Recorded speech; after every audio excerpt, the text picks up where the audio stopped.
Check, check, 1, 2.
Five by five, hut hut hike.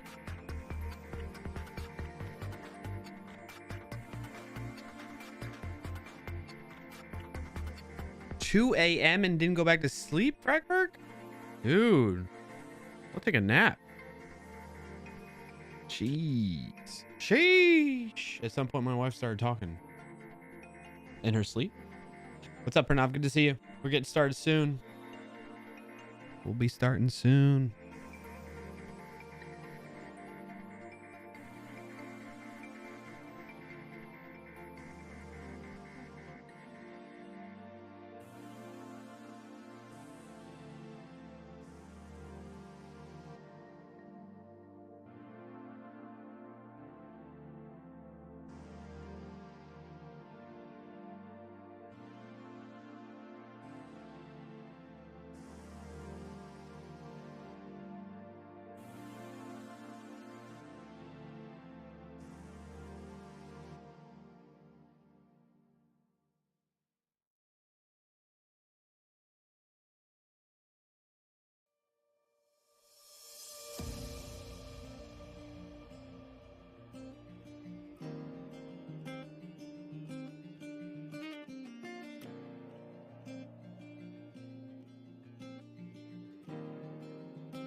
All right, all right, all right. We is ready. Ready, ready, ready. Are you ready? Are you ready, chat? Frackbrick says, it's always nice to know where I stand with her subconscious. I got a good giggle out of it, so at least it wasn't wasted. I asked her what she said. She told me to shut the heck up, but wasn't as nice as heck. My favorite wife sleep talking moment, though, was right after we upgraded to a king-size bed. She started thrashing about, sat up and yelled, "Where are you?" I said, "I'm right here." And she said, "Okay," and went right back to sleep. Nice. Nice, nice, nice. All right. We're getting started here. I'm right here. Hi. How you doing? How's everybody doing today? How's everybody been? We haven't chatted since before Thanksgiving. So looking to catch up with you all. Share some wins. Celebrate. I must need my glasses. You're very fuzzy. No. It's your glass. It's your eyes. Even if you put your glasses on, it's gonna be fuzzy.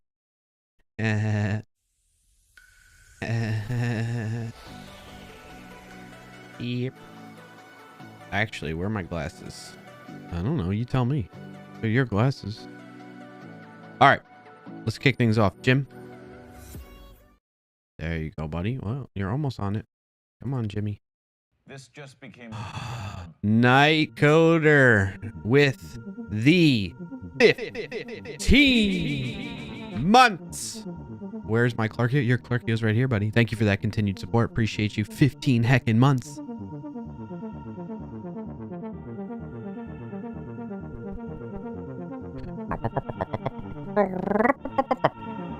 Cam on in a second here. Get ready to dance.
Awkward stairs.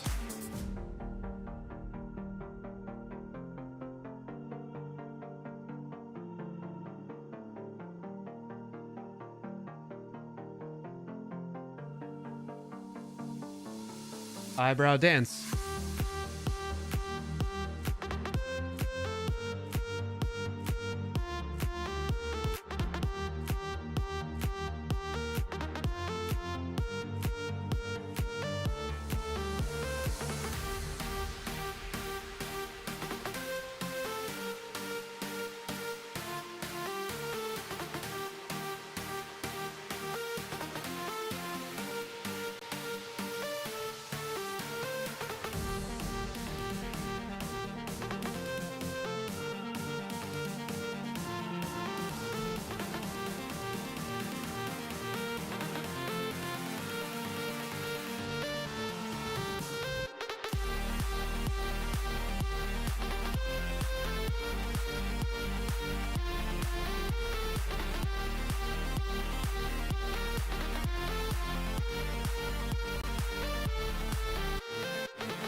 Hello.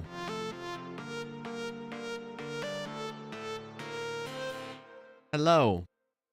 Happy Friday. Hope you've had a great week and having a good Friday so far. Welcome, welcome, welcome to the Clarkio Shenanigan Show. I'm your host, Clarkio. We're here every Friday, 12:30 p.m. Eastern Time.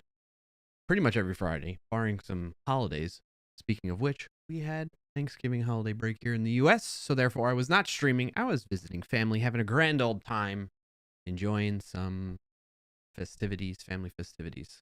So, but we're back here, and we're going to keep streaming, keep doing our thing, and we will be streaming every Friday pretty much till the new year for the most part, other than maybe Christmas. No, because the 23rd, I'll probably stream the 23rd since it's a Friday. Then we got the 30th.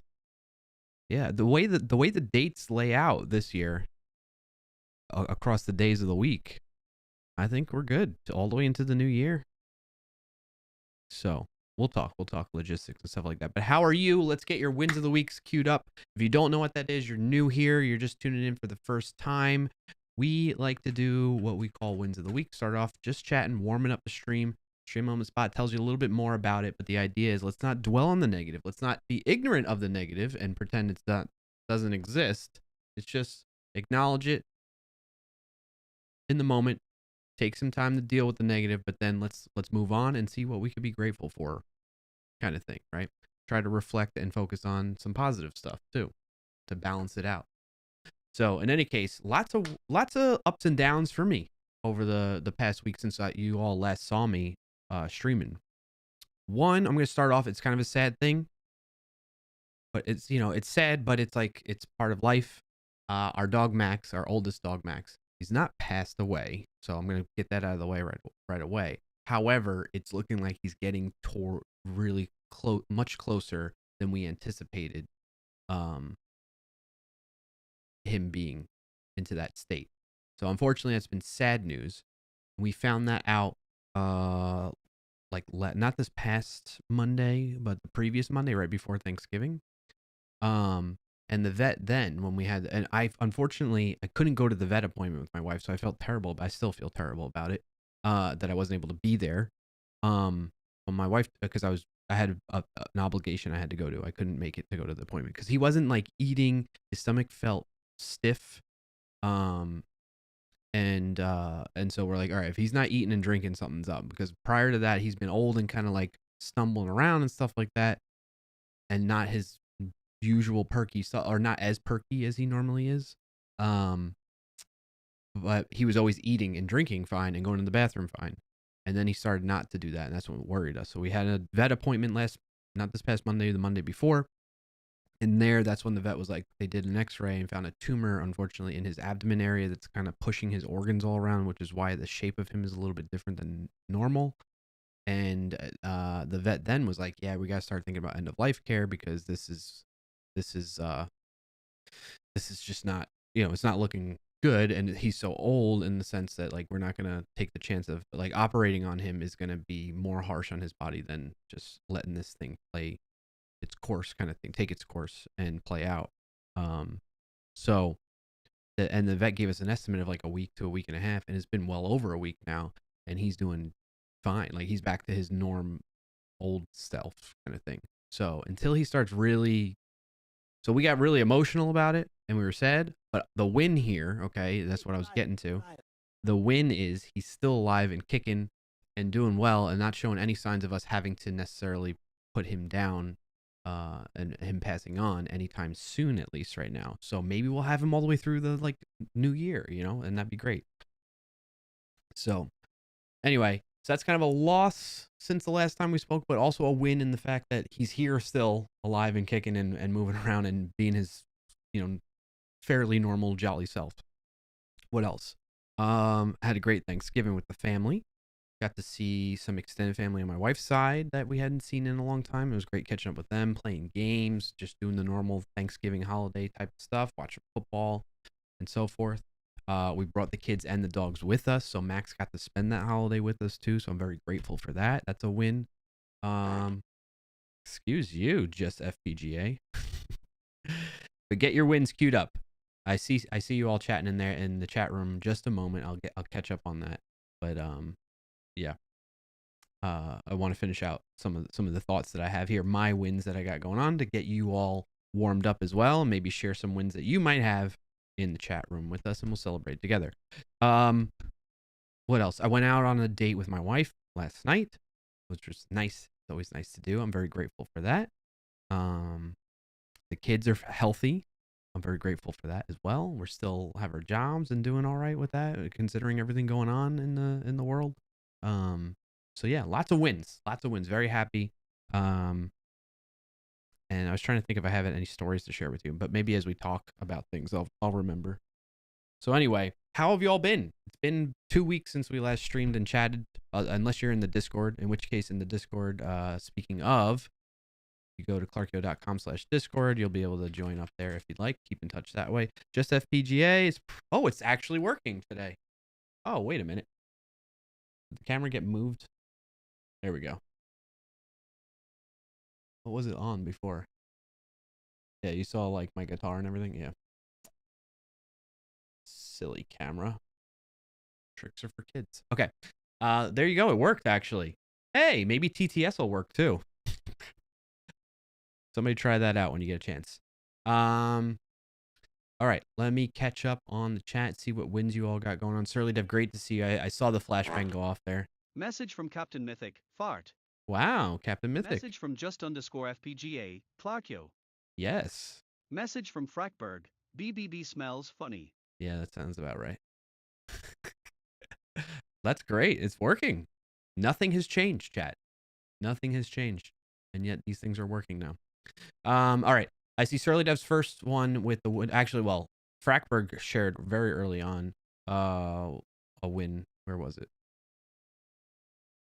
I suppose I have a better win. So, well, in the Discord, Frackberg shared because Frackberg was anticipating not being here, which I'm surprised you are here, buddy. Message from Captain Mythic. System just needed a break. Yeah, I guess it just did. Capper. Message from Nike Zero Der. Today's Google Doodle is a maze source. Oh, is it? Okay. All right, so Frackberg's... Message from Sertadev. How much does a rainbow weigh? //////////////////// not much. They are pretty light. Okay. Thank you for that. All right, Frackberg's... Message from Nike Zero Der. Are you doing Advent of Code? No, I mean, if I didn't have a project going on for work right now, then I'd probably do it. I have kind of participated a little bit on and off here and there in the past, but I don't have any plans right now. Message from PranavGoal_29 at Serladev good one. Okay. Okay. You're making up for lost time with the TTS, right? Text-to-speech. All right, so Frackberg's win of the week in the Discord. I probably won't be able to make it to the stream today, so my win of the week is smoked a turkey yesterday, and it was fantastic. I don't like turkey, so me saying that is a big win.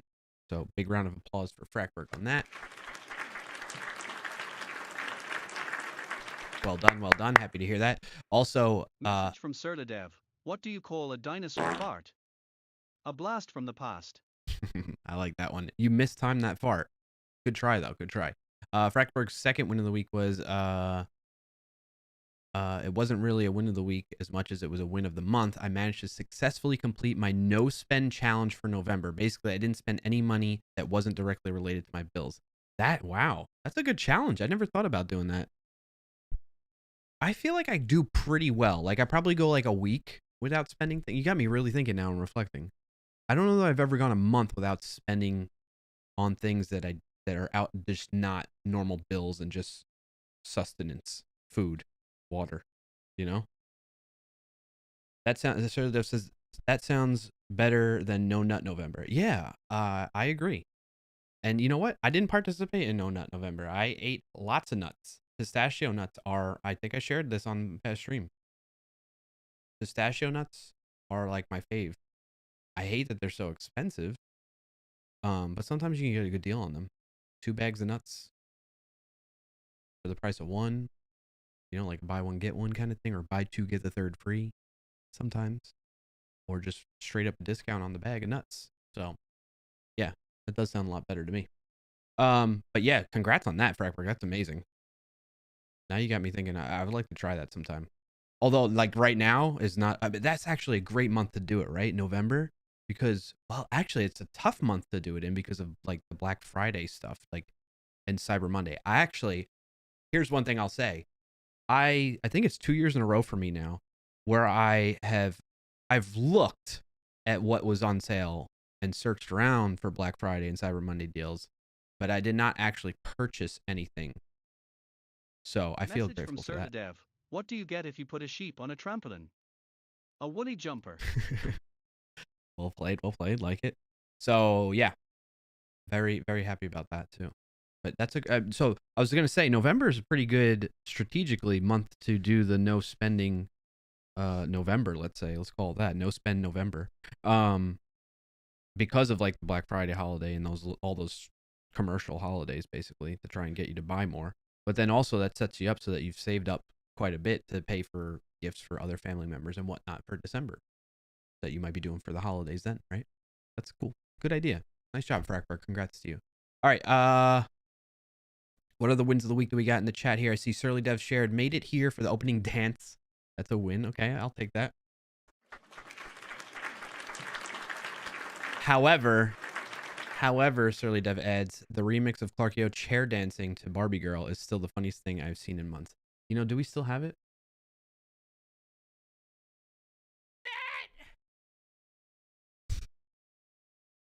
I love how it just auto plays. How dare you? Well, it's definitely in the Discord. You know, I'm going to share it because I feel like it's worth being that you brought it up. Notable clips. It's got to be in the notable clips Discord, right?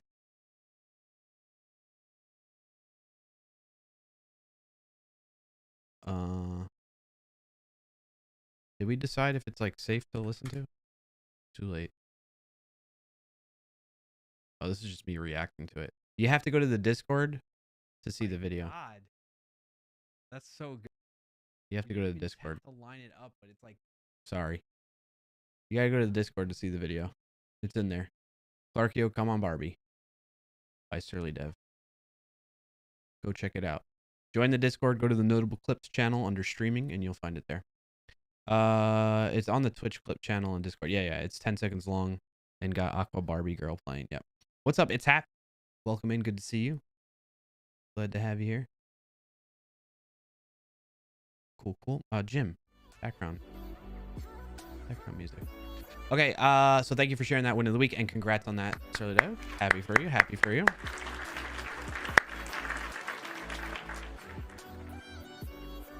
What else we got? Who else? Share your wins. Drop your wins in the chat. Let's hear it. Nafron, good to see you. Hello to you as well. Happy day of today. Message Captain Mythic. Come on, Bobby. Let's go party. Yeah. All right, so Dev's win of the week number 2, going to a developer conference tomorrow, tripplednorth.co, Triple D North. There looks to be some good sessions. Nice. You know, speaking of, well, one, congrats on that. That's cool. Like going to a conference, I highly recommend it. I think in any field for the most part, but especially in the as a developer or in the development field of some sorts, because it's just a great opportunity to just rejuvenate yourself, give you new ideas on technologies and things like that to apply to your projects. It always excited me to go to a conference and learn and hear from anybody, whether it's like a big name person or somebody that just has like an interesting talk. Going to conferences is great. For that matter, the hallway conversations and just networking and making connections with people, although I'm not always the best about doing that when I was a developer, especially now that I'm a developer advocate, I'm a bit better, more socially conditioned if you will, to be better about that. So I feel fortunate for that and grateful for that, but I highly recommend going to conferences when you can, every once in a while, whatever that frequency is. Try to go to one, you know, and if not one of those, see if there's meetups, right? Because a meetup is like a smaller scale version of a big conference kind of thing, right? So that's a great way to do it. And if there isn't a meetup in your local area, look into creating one. Maybe there might be people that would be interested in joining in on that. Pranav says, oh man, I missed the dance due to my bad net connection. Sorry, Pranav. Captain Mythic, make Max great again. Max is doing great. Thank you for that, though. Danish, good to see you, buddy. Win of the week from Danish. Super excited to hear that a dear friend is traveling to London in January, and it will be the first time we meet in person. Yes. So, speaking of that, all my London friends, UK friends, what that friend that Danish is referring to is me. I need to book my flight. In fact, I planned on doing it this morning. Did not sort that out because I want to coordinate, make sure when I'm leaving and coming back works out well with the family and stuff like that, because I'm leaving the wife and kids here without me helping out with all that. So, but listen, so the plan is I'm gonna be, so we have for work, we're doing like an all hands in London for my team, and the broader, like the broader part of the organization that we're part of, in London, January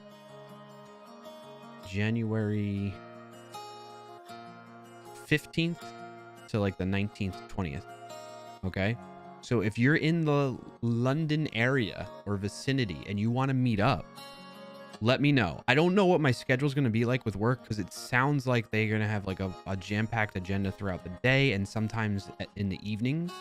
So until I got that solidified, then I'll know when I can carve out some time to just meet up with people.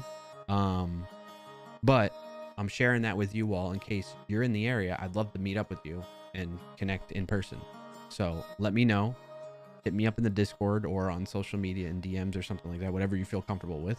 And let's see if we can make that happen. I'm excited about that. So the niche might, depending, again, once I book my flights and we know for sure, might fly from Portugal to London because he's got family there he can like chill with and stuff like that, and other friends there. And it'll be our first time that he and I will be able to meet in person. I can't wait. I'm super excited at the opportunity, the possibility of it. And thank you for sharing, Danish, and reminding me to share that with everybody here. Frackberg, no one in my family particularly cares for turkey. All of us have smokers, so we did our first annual barbecue cook-off. My brisket one. Congrats on that. That's another win, Frackberg. You know, I'm hearing more and more people, because like I'm okay with turkey. To me, the gravy is more important than the turkey, because the gravy makes the turkey taste like better. So I'm kind of on board with like doing a Thanksgiving without turkey, although it would feel weird at first. But anyway, I'm hearing more and more about people substituting the turkey with barbecue. My neighbors are talking about it. I think some other family members are talking about it. So, great idea. All right. Break for lunch. We'll be dropping a lurk soon. Okay, no worries. Frackberg, that's supposed to make it pause. The slashes are supposed to make TTT pause. It does on Matty Two Shoes stream. Well, what text-to-speech service is Matty Two Shoes using? That might be it. Maybe I'll switch to that one, the more proper one, because I'm just using a hacked up solution I created with Azure text-to-speech. Frackberg says, I'm no nut life. Dang allergies. Yeah, that's tough, man. No PB&Js for you. Nightcoder, win of the week. Still not fired even after I made data unqueryable and prod with a failed SQL join. Hey, sorry to hear about that, but we all, hey, listen, lesson learned, right?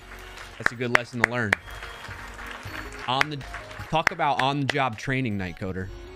I'm glad you still have your job, and I'm glad they're supportive of you. You know, you learn from your mistakes. Bernam says, a month, that's awesome control. I know, right? No spending for a month. Captain Mythic, win of the week. I feel bigger. Been breaking personal records after personal record in the gym.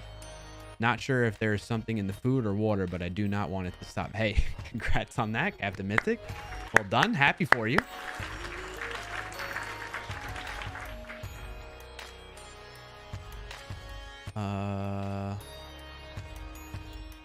Danish says, I don't think that's the nut Surly Dev means, LOL. Well, that's the nut I assume it is. Frackberg says, very tough with the sales. Yeah, I bet. What do you got? Read that? That was text-to-speech. It's Hap. What's up, Clarkio? What's up? It's Hap. Surly Dev says, I always come back from the conferences motivated and usually a few more ideas, but the networking and meeting new people or even old people I've seen for years at these is fantastic. Nice. Yeah. It's Hap's got a win to share with us. And by the way, everybody, It's Hap and everybody else prior to this, thank you for sharing your wins of the week with us and letting us celebrate with you. It's Hap's win is making progress on a prototype smart home gesture system. Ooh, that sounds interesting. Congrats on that. Cool. Cool stuff. Love smart home. I need to dive back into that a bit more. I've seen there's this one guy on TikTok. I think he always wears like the sweater, not sweater, the beanie. And I think glasses too, if I recall correctly. He uses a lot of NFC tags to like turn on his water faucet and make it fill up exactly like his water bottle to the exact level. He's got all kinds of automation and stuff like that I always fall into smart home TikTok basically. Thanks to him. Pranav says, finally you will be meeting in person. Yeah, me and Danish, I know. We'd have to do it. It'd be cool if we do a build up devs in person live stream. Maybe we could do that, Danish. I don't know. We'll see. So Surly Dev, I'll find out what he's using. It's good because you can make your TTS jokes. Oh, pause for maximum. Yeah, let me know, Surly Dev. I'm down to switch to a better TTS service that fits that. Nafron's win of the week. I plan lunch with friends. That's cool. Nice.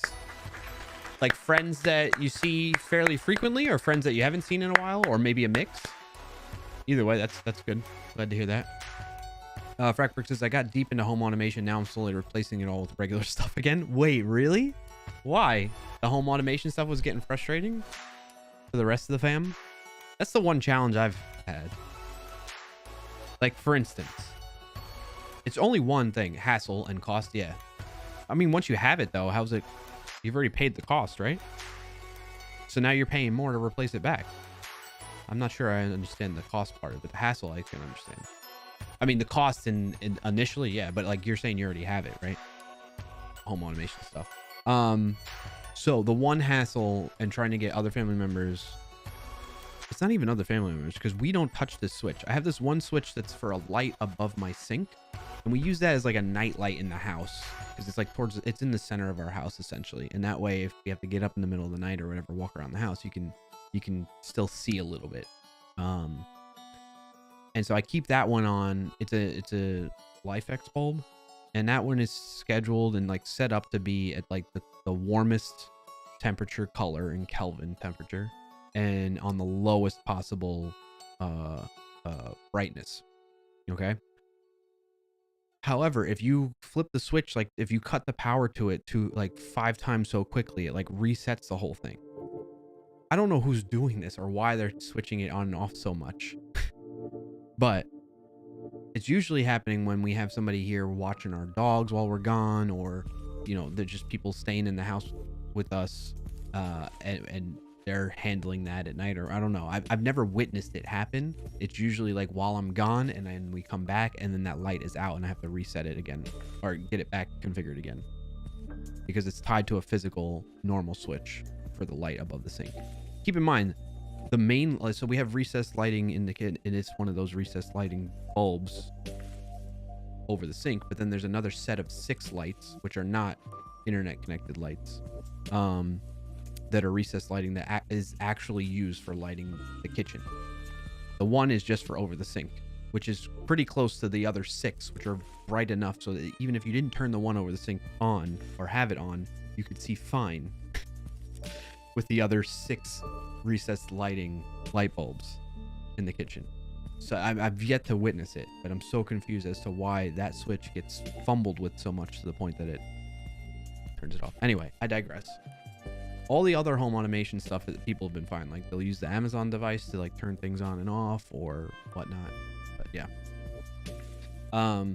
Catching up on chat a bit more here says, well, that for instance, we see each other once a month. Oh, okay. That's cool. Nice. That's good. It's good. You have like a well, do you have to manually set it up, or do you all just do like a recurring kind of thing to meet up? Because I feel like if we, you know, thinking of a similar situation like with past coworkers and friends like that that are still kind of in the area, we're kind of close to each other. It takes quite a lot of effort to get people together, figure out a place to go. And I think if we just had a recurring meeting at like some central location once a month, it would probably happen more often, you know? Itap says it's really interesting to work on, and hopefully it can bring some more accessibility to IoT. Yeah, that's cool. Frackmer says biggest issue here with IoT stuff, home automation, is that we have frequent brownouts. Replacement smart switches are not inexpensive. Oh, okay. Hadn't thought about that. Thanks for bringing that to my attention.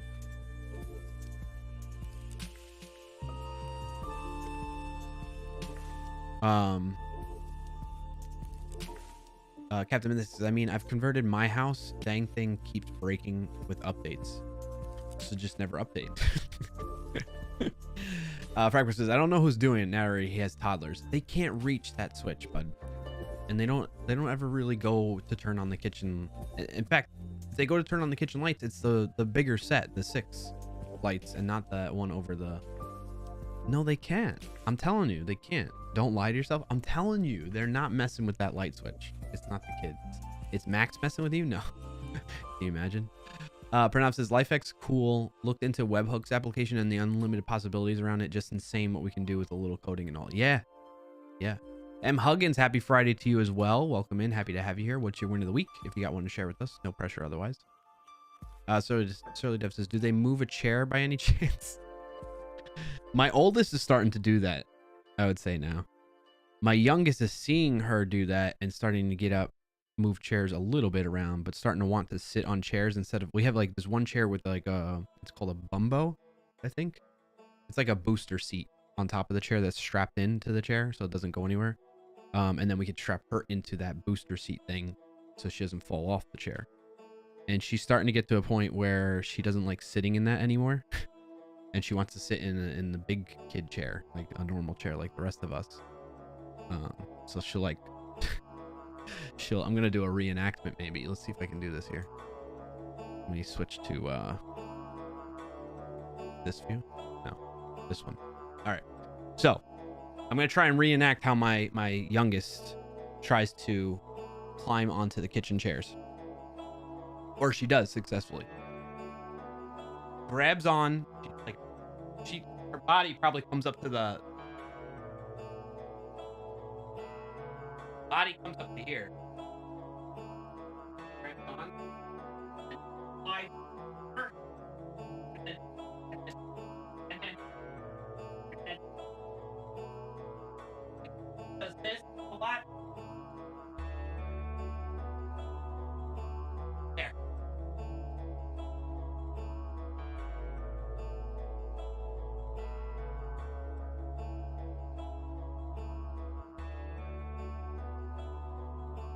That's what she does. Oh, it's kind of hard to reenact, but you get the idea. She grabs the other end, pulls herself and slides across onto her belly, and then gets her knee like up on there to like leverage and stand up. Ooh. Okay. That looks dangerous. Exactly, Pranav. For a baby to be doing that is very dangerous. Very. Fragport, Clarkio flexing that good Florida weather while it's snowing here. Yeah, we're in shorts. I mean, I got slippers on to keep my feet warm. Clarkio shows this Clarkio fella shows random people on the internet his socks. Yeah. Yep. There you go. I hadn't thought about that. I should make you pay for that, right? Hydrate, Surly Dev. Okay. Oh shoot! I need more water. I'm gonna drink what's left in here.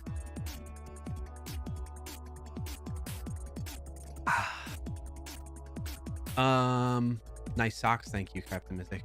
What did Chair do to deserve this? What? Chair likes when I climb all over Chair.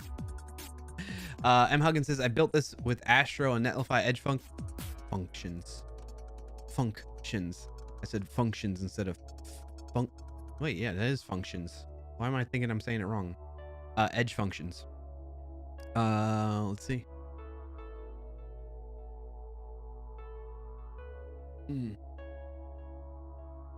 Echo HTTP status codes. Super, let me show. This is not gonna reveal anything, is it? Okay. This is what M. Huggins built. Thank you for sharing this with us, M. Huggins. So echoing HTTP status codes, super simple service to test how your app handles the various HTTP status codes. Send me a status code as the first URL parameter, and I'll respond with the status code and simple body. Oh, cool. Very nicely done. A little simple. I love little projects like this. Like little single purpose tools. These are my favorite types of things to build or use. Well done. Congrats on this, M. Huggins. Thank you for sharing.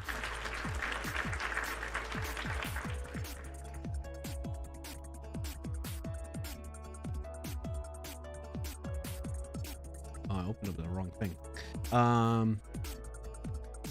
$5 per sock pick. Okay, I'll keep note of that next time. Do I need to like start a Patreon, or is that like OnlyFans? Sock picks. All right. Keep the wins of the week coming. I'm gonna go grab some water. Then when I come back, I'll do the Wordle, and then I think we'll play a little, maybe a 1 round or 2, see how far we can get in words on stream.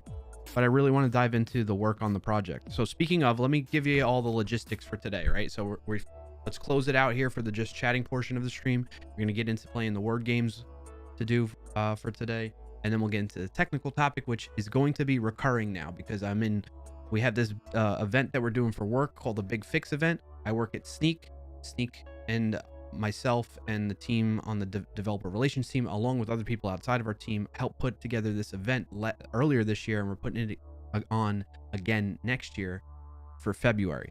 The idea is we help raise awareness and help you learn how to find and fix vulnerabilities, whether you're using Sneak. Actually, in this case, we want you to use Sneak, but we have other things where you just use whatever the heck you want to use, kind of thing. And it's a competition.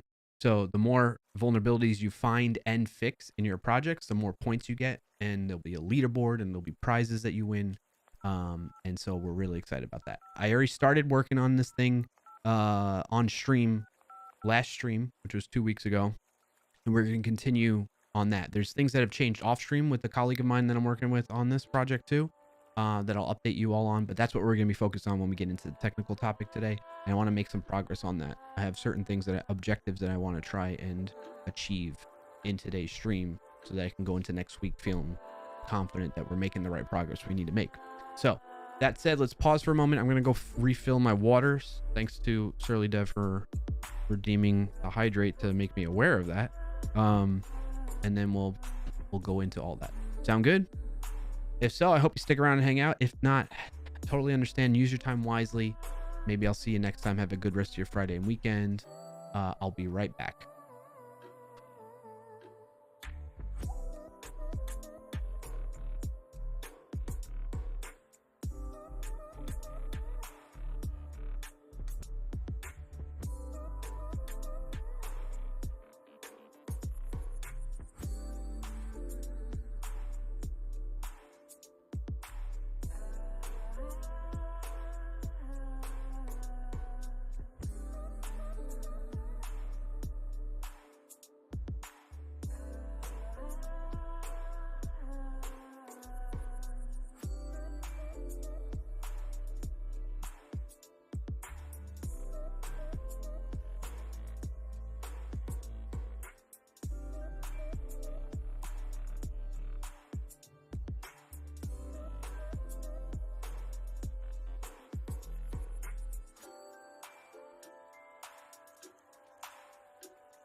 I just realized when I was walking out there, because I was wearing slippers earlier, I ended up walking in just my socks. And I had a hole. Did you all notice that before? I have a hole in my sock.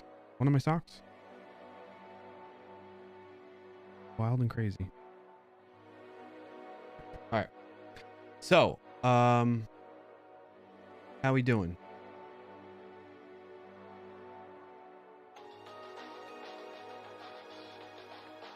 Now he notices it. Kappa.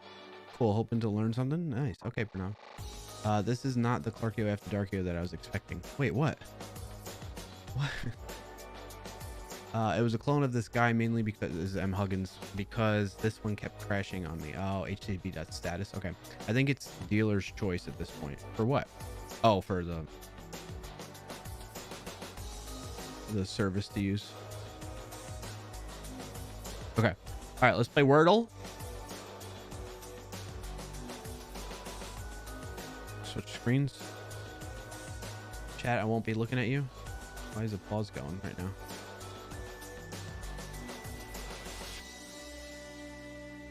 It's just going through all of them, huh? Okay. Maybe because I switched scenes too quickly. Yep, that was probably it. Okay.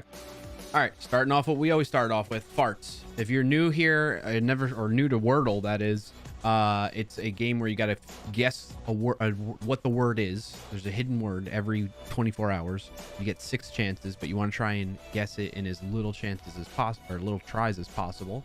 And you get hints along the way. So I guess my first word, farts. What this indicates to me is that R, T, and S are not in the word because they have the gray background. F and A are in the word, but in the incorrect position because their background is yellow. So if they were green, they'd be in the right position. So what I generally want to do then is I want to be like, F. I like to flip things around usually. So I'll be like AF now. Maybe it starts with that. Affluent, afflown, alone. No, aloof. Let's try that. That's a pretty good guess, I think, because then we find out if an O is in it and an L, and if the A and the F go there. Boom. Oh, okay. Well, now we know that the F and the A are not in these positions. So F must be in here, here, or here, and A must be towards the end. So,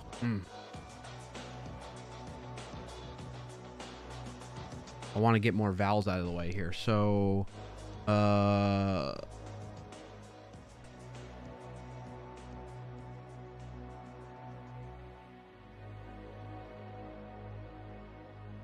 Message from Frackberg. Turn off TTS. oh, good call. I'll pause it. Thank you.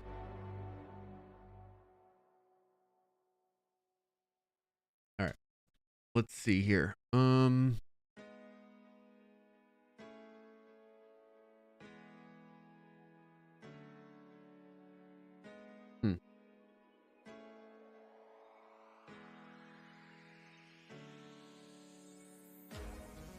I don't know what to guess from here. I need to figure out something with... do we think that there's going to be any other vowels in here? Obviously, any other letters. Duh. Any other vowels? What else?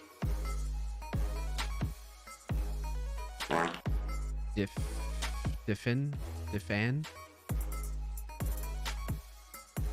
You know, something like that maybe? Because the A doesn't go there. I want to see if the F... Because it's not something... It's not going to be like... It's not going to be like a DF, right? You know what I mean? Or... So F probably doesn't go in here is what I'm saying. I think we can fairly confidently rule out that F is not here, which means... So F is in here somewhere, and then A is in there somewhere as well. So I got to try and come up with something that has 2 letters and then... Maybe like deaf? Fee? Is that a word? No. But you kind of see where I'm going with the chat? That way I get another vowel in there.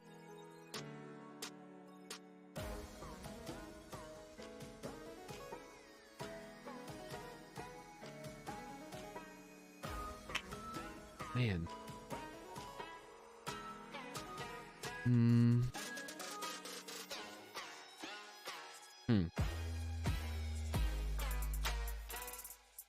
Chaff? No, F doesn't go at the end there. Like that? Is that a word? Chafe. Wow. Holy shnikes, Batman. What a good guess. Nice job. So this says, damn it, Twitch does not want me clipping tonight. Why? What happened? Why won't it let you clip? I see Mark Huggins got in the Discord and dropped. They got it in 3. So did Frackberg. Nice job. Rugmat got it in 4. Well done, everybody. I think that means I beat my mother-in-law, by the way. She's here with us. She watched the kids last night while we went out. My wife and I went out on a date. No, I tied her. Dang. Well, because she sent that to me and she said, beat that, punk. She sent her results 3 out of 6 for 530 Wordle 531 and said, beat that, punk. And I'm like, we will see. You wait, lady. You wait. Oh, I gotta also drop it here. Boom.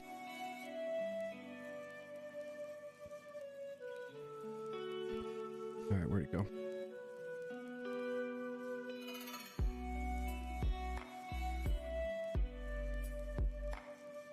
Okay. Sent it to her. Read them and weep. All right, Wordle's done. Now we can play words on stream. What's up, Toe Frog? How you doing, man? How you been? What's new with you? What's your win of the week? Let us know in the chat. Huggin says I got it in 3 today. Nice. Very good, very good. All right, let's play a round or 2 of words on stream. I don't know why I said it like that. Frackberg, thank you for handling that moderation stuff that was going on there. Words on stream.gg. Twitch. Let me get another instance of VS Code open too. Put this over here. This over here. New. I'm gonna have fake, hidden, and go from there. Don't forget to turn TTS back on. Sure. We can do that. Thank you for the reminder, Surly Dev. Toe Frog's win of the week. Week is done and going to get my first tattoo tonight. Nice. Congrats on that.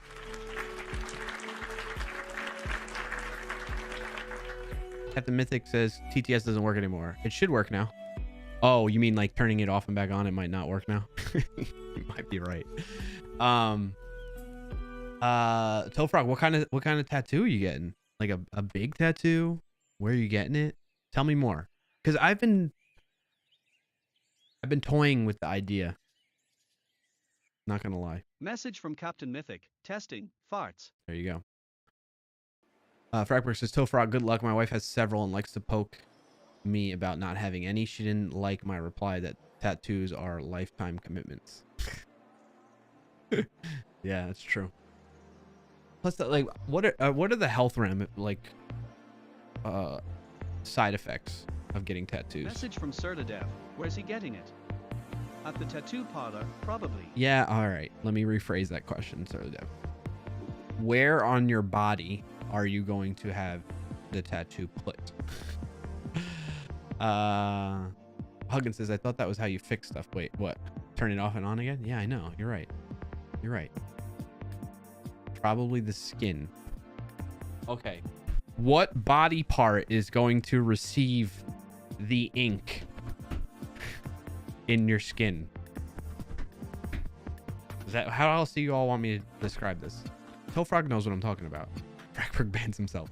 Tofrog says, I'm getting a lion on my upper right arm. It's going to be all black and white with only color. 7,278.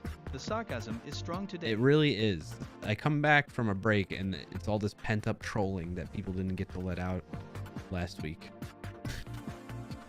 So far, I'm getting a line on my upper right arm. It's going to be all black and white with only color being brown/amber colored eyes. That's cool. Nice.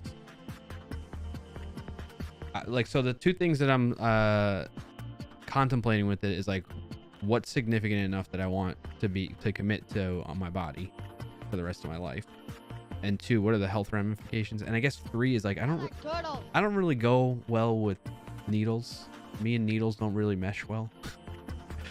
And my wife's like, yeah, there's no way you're getting a tattoo if you don't like needles. Captain Mythic says, I'd get a tattoo of Clarkio's sock. Okay, now playing words on stream. You're gonna get the Clarkio bulb on the back of your bald head. Oh my gosh, how many channel points do we need for that?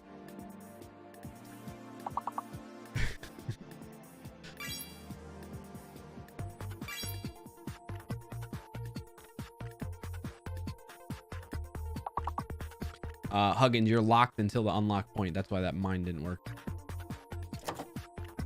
Pranav says, feel you, man. Yeah. So now if you try mine again, Huggins, it should work.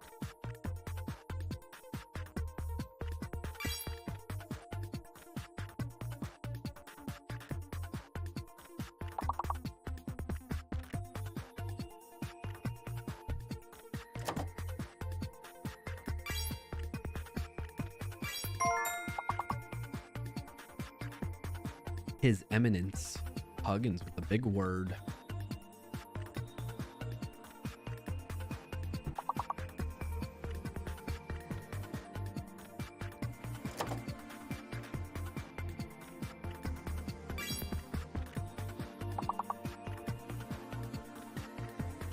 What about Eminem?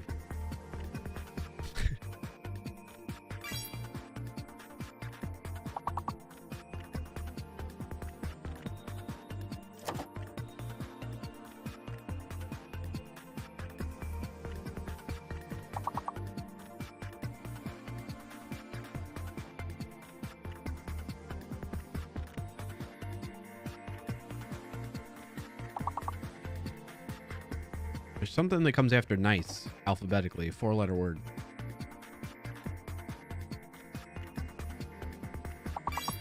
Nine. How did I not see that? Nice job, Captain Mythic.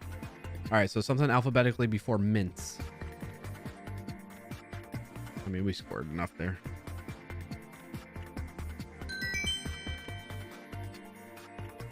Skip 2 levels.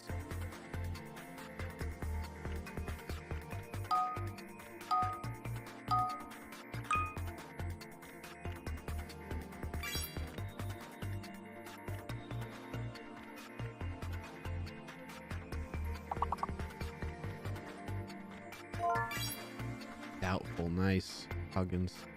Night coder with the tofu. Well done. Well done.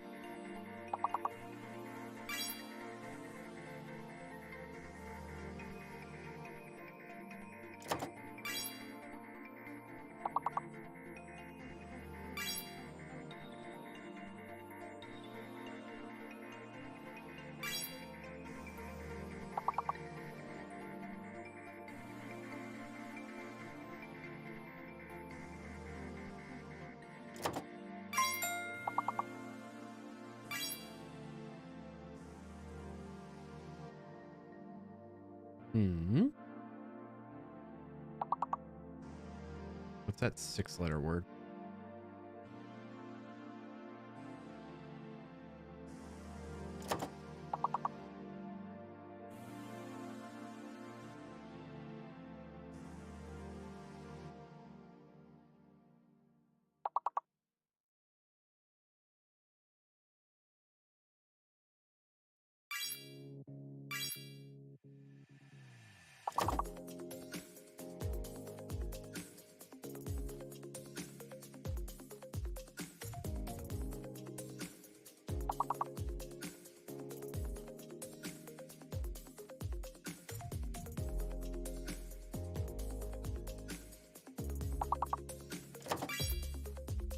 Oh.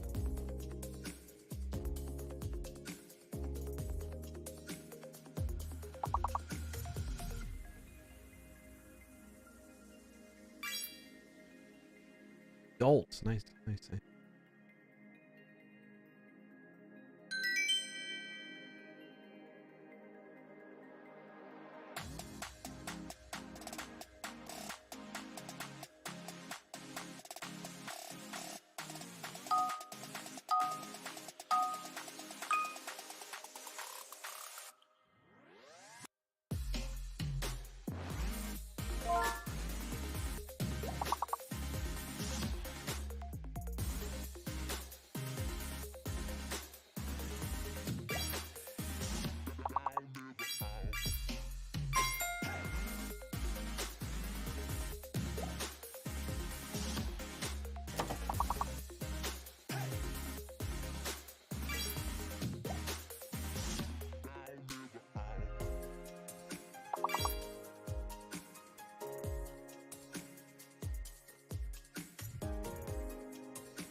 What's up, K28?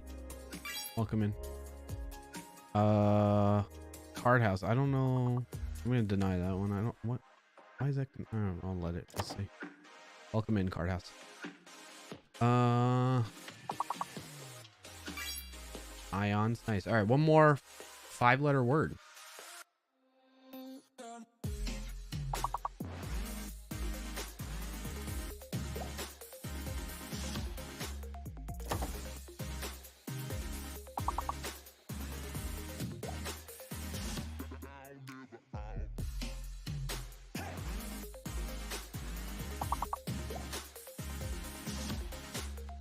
W. Oh, we both did moisten.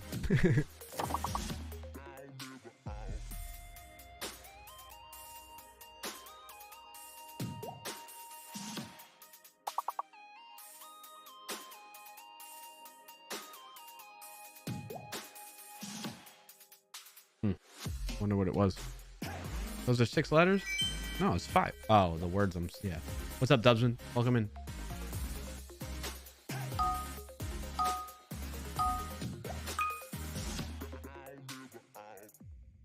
All right, we got fake letters now.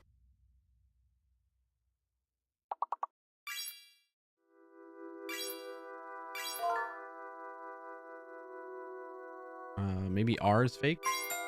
I think R. Yep. Dang, we went through that fast, huh?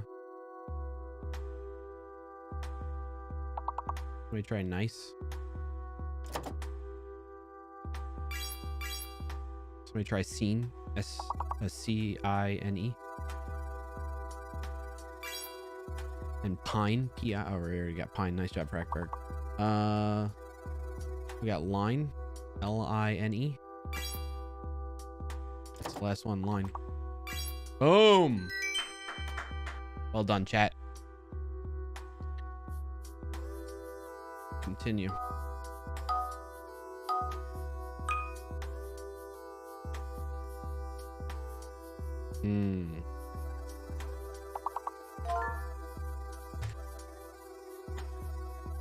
I do have the no delay advantage, yeah. Square, huh? SQUARE. So C is fake.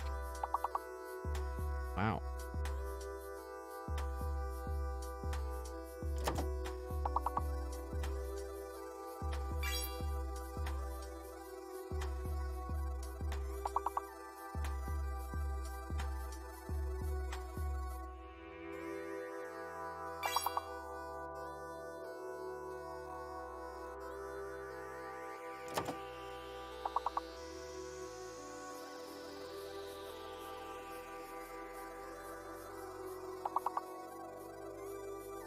Oh, why am I doing with the C?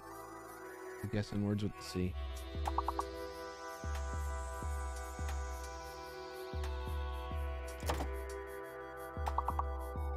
This is a hard one.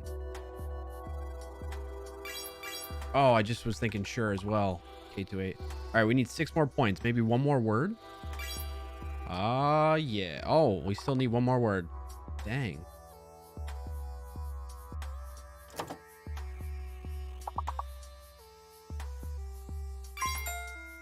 Yes. Yes. Is arse a word? Arse is a word. Well done.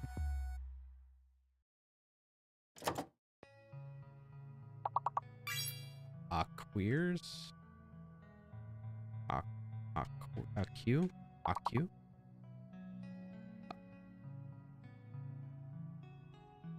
Hey, that was a tough round. What level was that? 11. Skip 2 levels, pretty good still.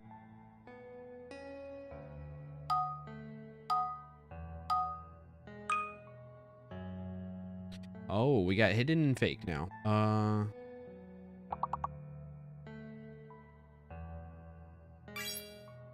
Okay. Primary. So B might be fake. I think P-R-I-M-A. There's 2 R's. There's 2 R's. That's the hidden letter. Nice job, Rugmat. Yep. Rugmat coming in clutch there.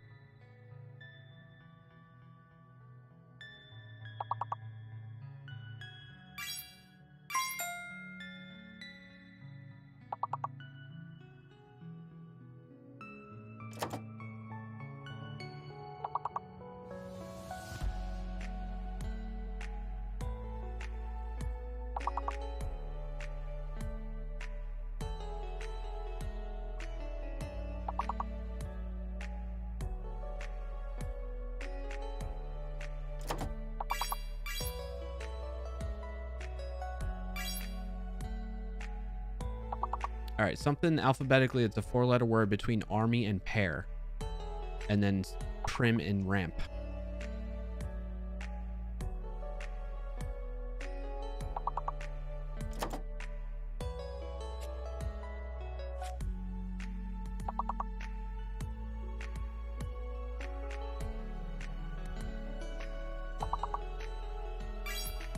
Rammy?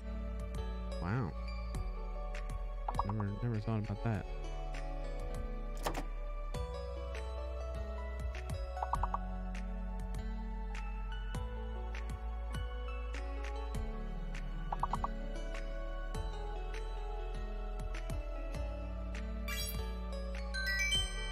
What is that word, K28? That was wild. All right, continuing. Rammy, yeah. Still dealing with fake and hidden letters now. All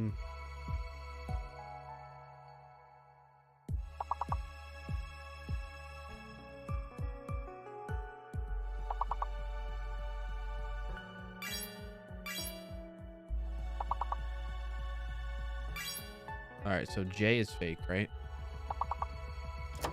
Do we know what the hidden letter is? Y. Y is hidden.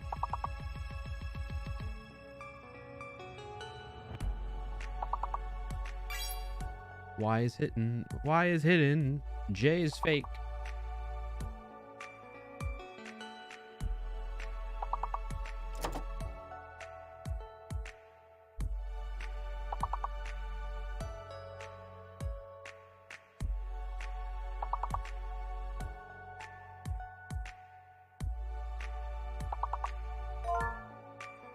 Nice. K28. Dang. Coming in clutch there.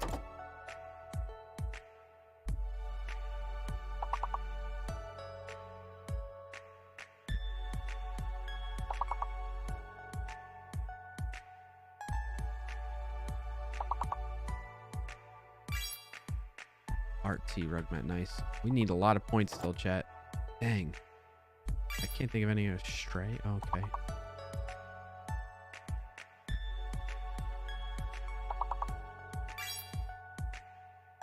All right, 12 more points, chat. 12 more points. 1 or 2 words.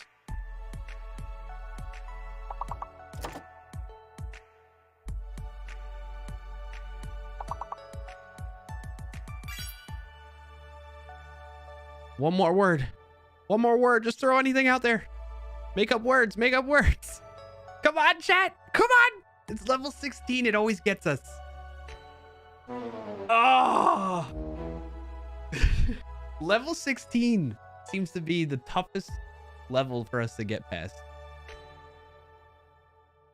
It's wild.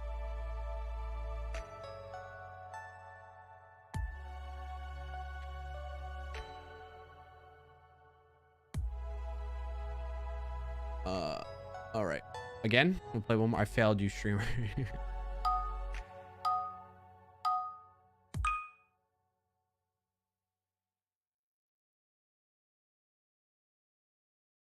What?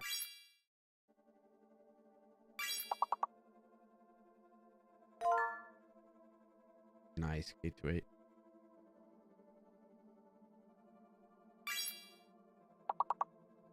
See where your head's at, card house.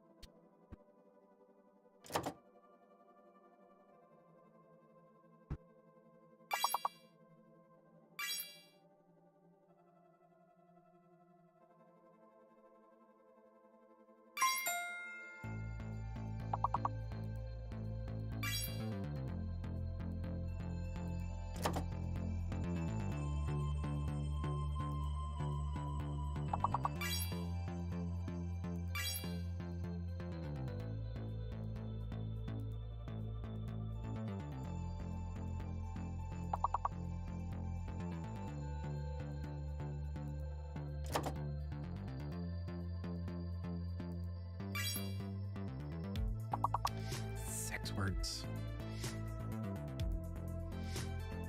All right, 5-letter words now.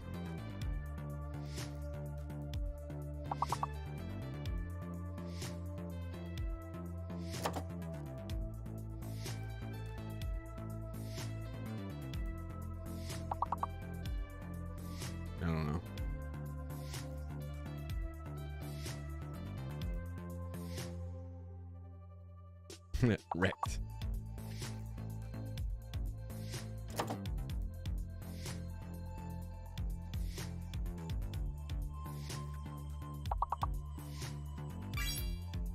Recto?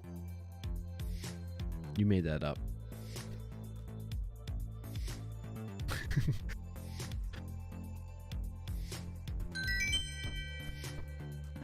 Sup, Recto?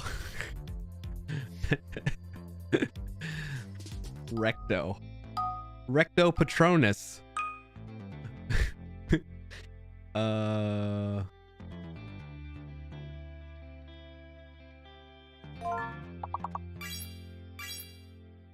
Ferment. Well done.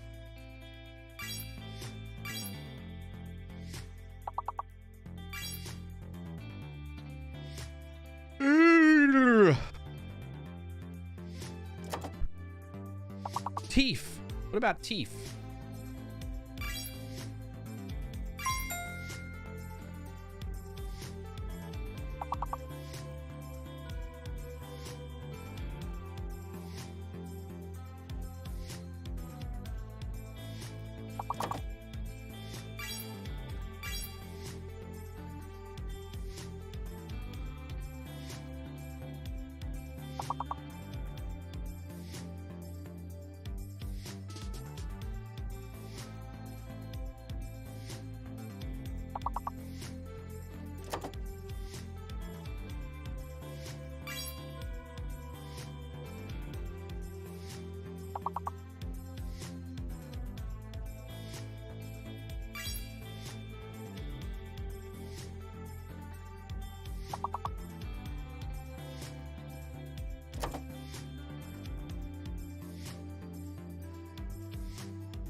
What's that other 5-letter word?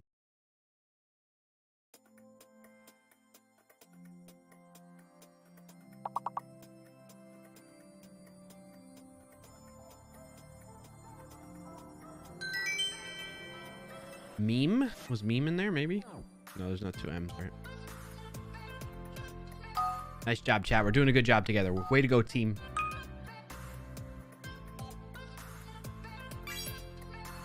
Alright, we gotta figure out the fake letter here.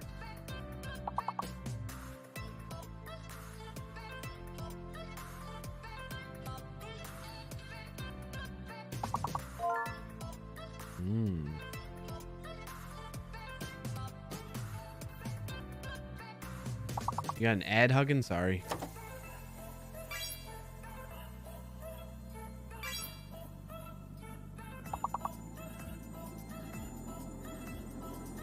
What's the fake letter? You? I think it's you. Yeah. Nice job, Dubsman.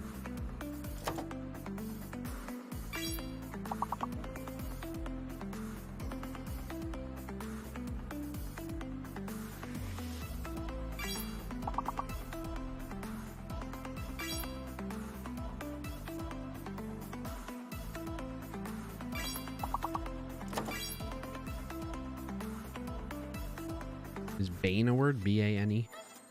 Yeah, bane of my existence, right?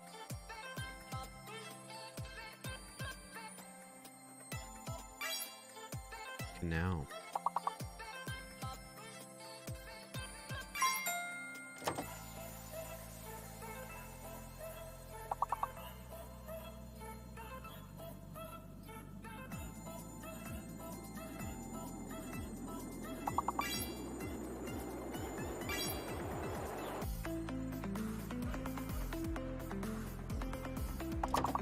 Just beat you there, Dubsman.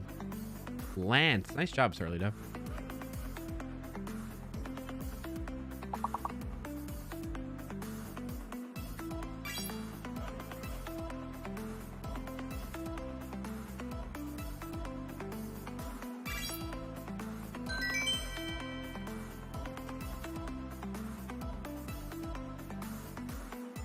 All right, K2A in first with 77. Then myself, M Huggins, Captain Mythic, Dubsman, Nightcoder, Pranav, Cardhouse, and Surly Dev.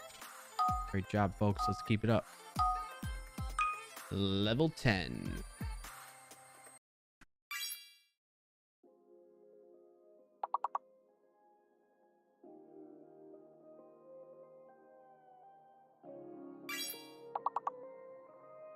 All right, G might be fake. Or the double L. One of the L's might be fake.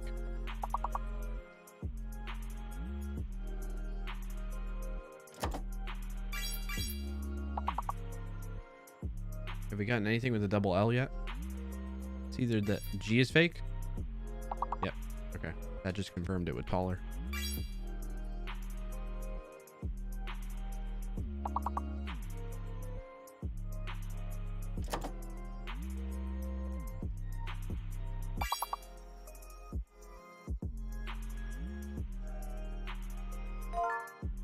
Lateral. Man, my eyes are hurting me.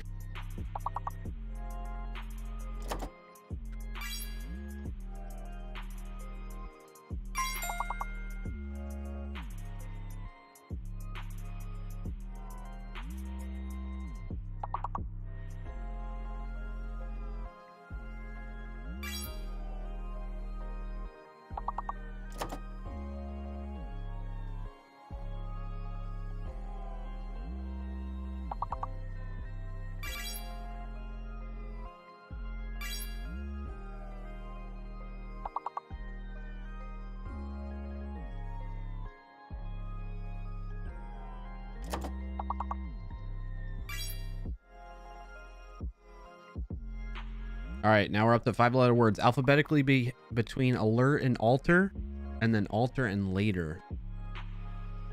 So something AL. Altar.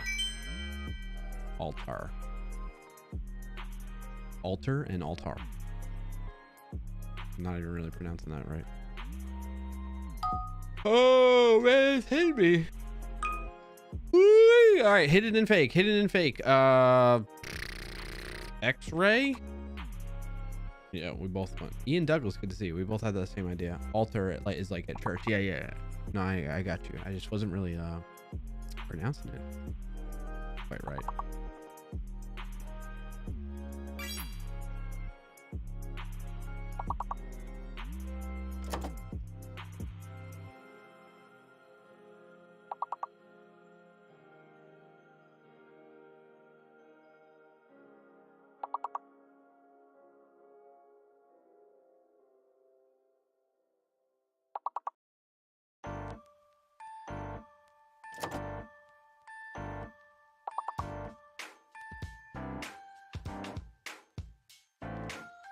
Trying to figure out the hidden letter.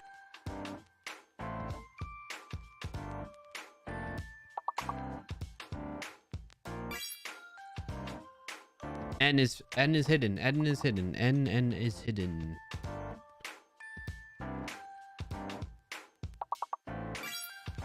Rainy, okay.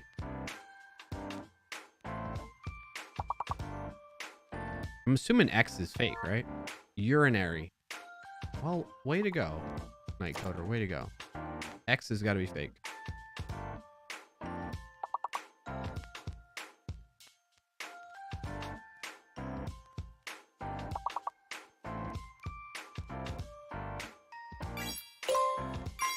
Yes! Wow, that was a close one. Almost didn't beat that round.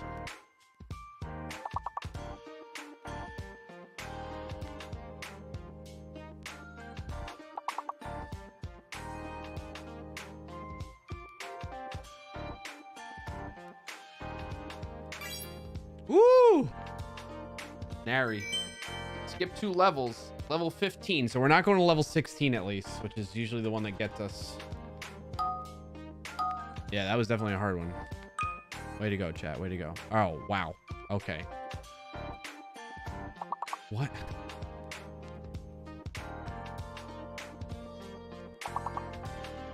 Okay, maybe V is fake here?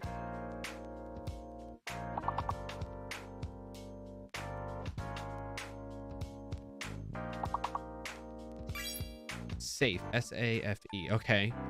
I think V is, that means V is fake. We gotta figure out what the hidden letter is, and that should unlock a bunch, I guess.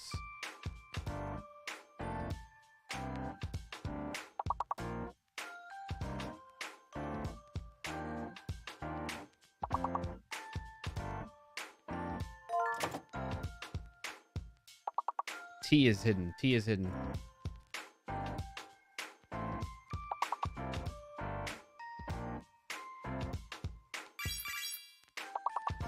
Nice job. Nice job. Nice.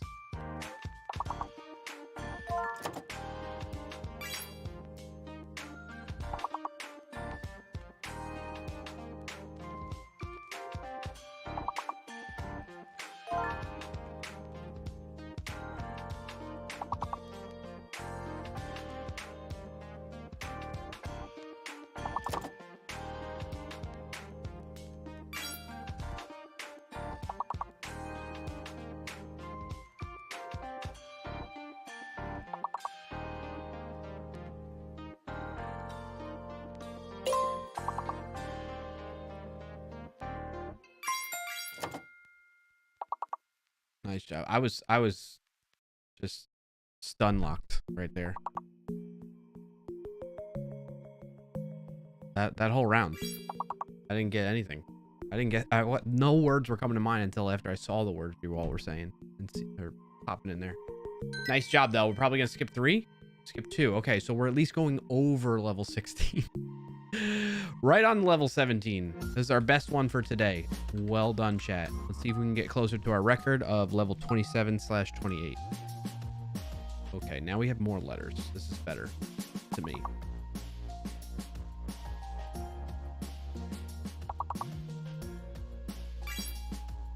Story. S-T-O-R-Y.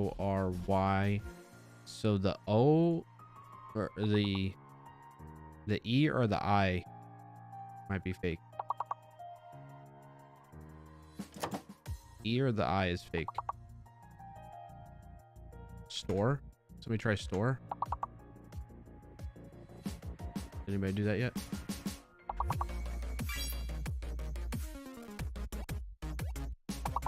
All right, so E is fake.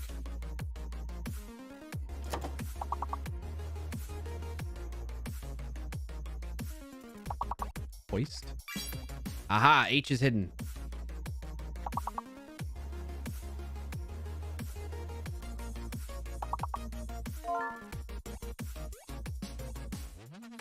Do it, chat. Let's go, chat. Let's go. Remember, E is fake. Don't use E. And there's an H in there. Nice, nice. Yes.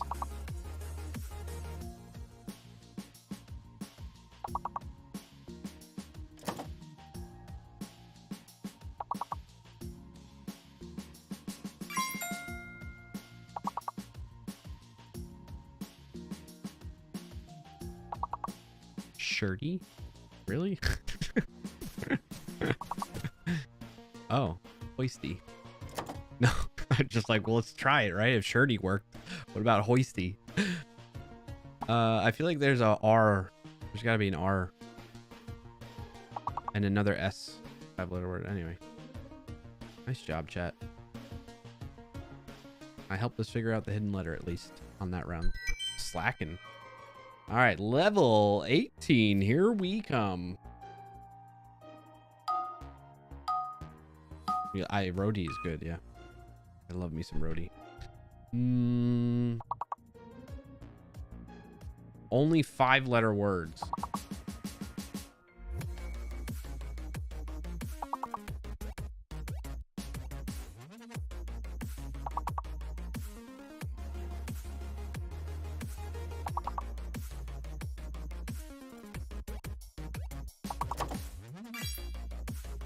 Bilge. That's a word. All right, B-I-L-G-E. We don't know if F is in there or not. And there's 2 I's. There's 2 I's.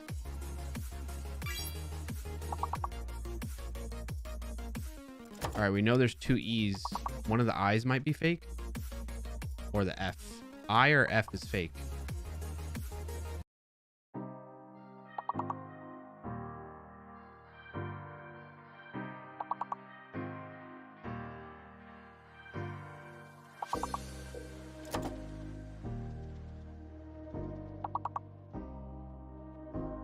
Damn. This might be it.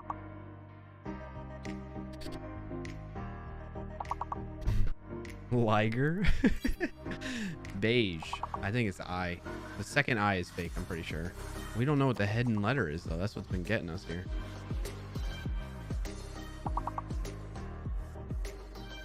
And we haven't gotten a word.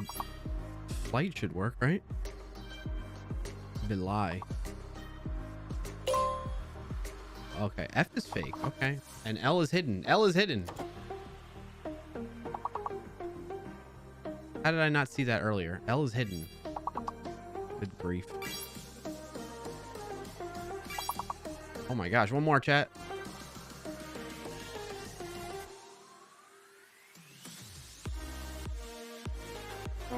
Oh. Dang. That was a good run. That was a good run. Best for today. Level 18. On that, though, we're going to call it. We played 2 rounds already. Spent enough time, but a big shout out to K28. It's Dubsman, Nightcoder, Cardhouse, M. Huggins, Ian Douglas, Captain Mythic, Pernav, and Surly Dev for playing and participating in Words on Stream today. We didn't quite get as close to our record, but we did pretty well. I'll take it. I'll take it.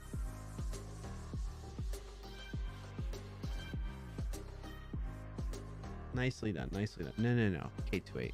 We've played enough. We played 2 rounds. I need to take a quick little break. Actually, you know what? This is what I'll do. I'll let it run while in the BRB scene. Because I'm going to step away, take a little break, give my eyes a rest, and then we'll come in and get into the technical topic. All right? I blame myself for not reading the dictionary more. If you read that, everything else is just a remix. It's a fair way of thinking about things, huh? All right. I'll be back in a few minutes. Enjoy playing one more round of Words on Stream, chat.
Oh my God, who the hell cares?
All right, chat. We'll keep playing this round out. I made myself some lunch, but my eyes rested a little bit there. So keep running it. I'll help you with the fake letters and stuff like that. It's too hot right now. I'm not gonna be able to take a bite out of this anyway.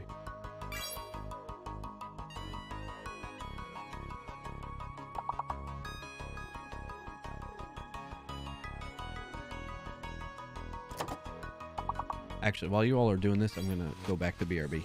I'll be back.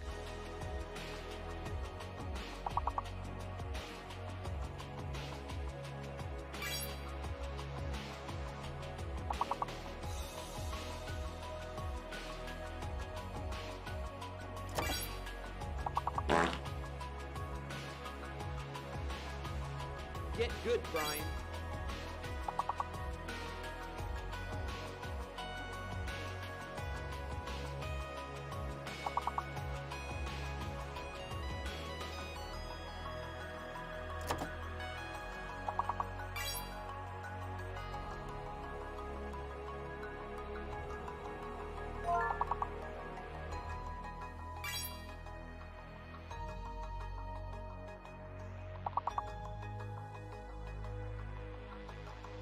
Message from Captain Mythic. Guys, Clarkio is resting his eyes on some lunch capper.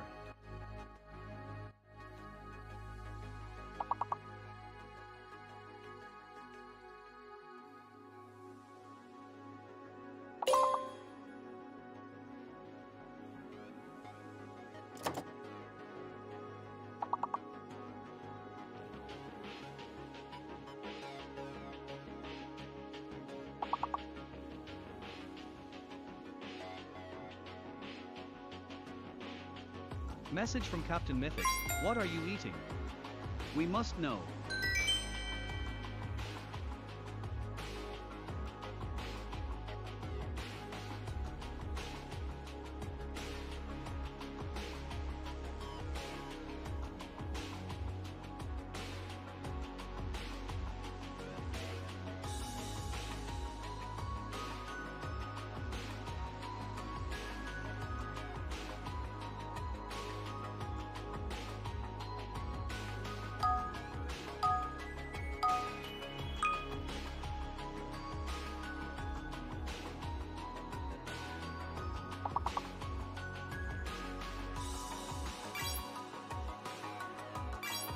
Message from Serladev.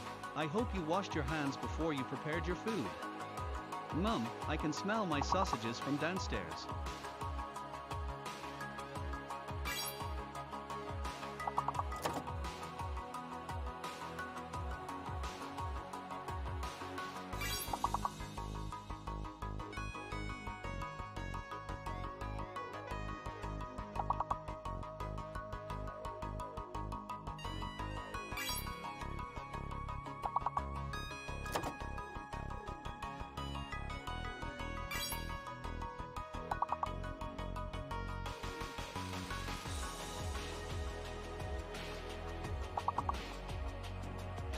Message from Captain Mythic. Did you also wash your eyes before preparing the meal?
Message from Captain Mythic. Tech Brony. A tech bro that likes My Little Pony.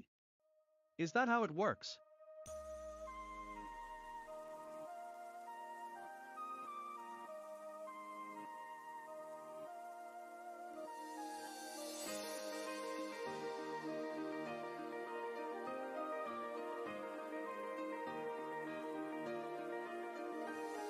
Smørrebrød.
Hey, I'm setting up I'm setting up my code and stuff for the project because we have some other repos and everything that I need to get on this machine. And adding my environment variables and things like that so I can run it. So while I'm doing that and eating, you guys and gals can play another round of Words on Stream. So we'll do that and then I should be ready by then. All right. This just became Code with Sean gifted a sub to Card House. Thank you so much for that, Code with Sean. Appreciate you. Good to see you, buddy, by the way. JT, I see you popped in, and Triple B as well while I was gone. Nice to see you all. And Sean Pence. Great to have you all in here. How have you been? How was your holiday while I was gone since we didn't have a stream? And if you have any wins of the week, drop them in the chat. I'd love to hear it. All right, here goes the next one.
Hey, that was a short nap. Yeah. Where's the words on stream? All right, exit that. Nice job, chat, though. You all did a great job. Well done. All right, hope you had fun. While you all were doing that, I was getting my environment set up for code time. Code time on the Clarkio Shenanigan Show. Okay. Okay. All right. So, let me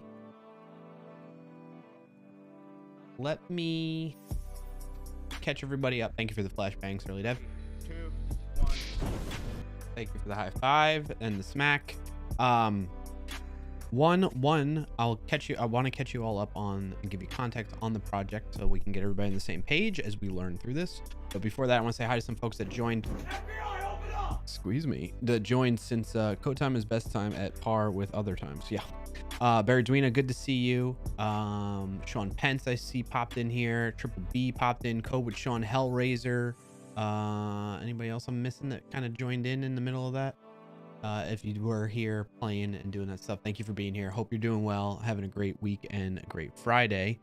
And if you have any wins of the week you'd like to share with us, feel free to drop those in the chat and we'll celebrate with you. Otherwise, no pressure, no biggie. But great to see you all joining in here. What? Bride was flagged by Automat as swearing. That's weird. Just catching up, making sure didn't miss anything. Okay.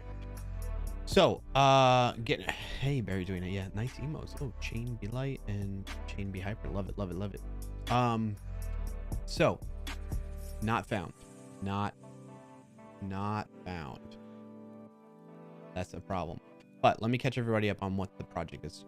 Code Sean says my win of the week, in case you didn't see it earlier. Sorry about that. My wife had surgery yesterday and it went great. I'm very glad to hear that. Congrats to you and your wife. That's awesome. Hope she's recovering well from it all. As well, in addition to that. Okay. So the project I've been working on for work is related to the Big Fix event that we do. So if you go to Sneak Big Fix, just search for it. It'll show you the one that happened earlier this year, but we're already working on and planning the one for next year, 2023. It's going to be in February, for the month of February, and we'll have a 24-hour live stream at the end of it for the last day of it. But the idea with this event is it raises awareness for security related stuff, which is what Sneak's all about, for developers, and it gets you some experience if you don't have any already. But if you do, it's also helpful to just participate in the event because it's a competition kind of thing to see who fixes the most vulnerabilities, who finds and fixes the most vulnerabilities out of everyone in the world that participates with this. So last year, you could see the numbers. We had nearly 40,000 projects scanned, 500,000+ vulnerabilities that were found, and then of those, 126,000+ vulnerabilities that were fixed. We had a goal of trying to fix 202,200 vulnerabilities fixed, because 2022 kind of thing.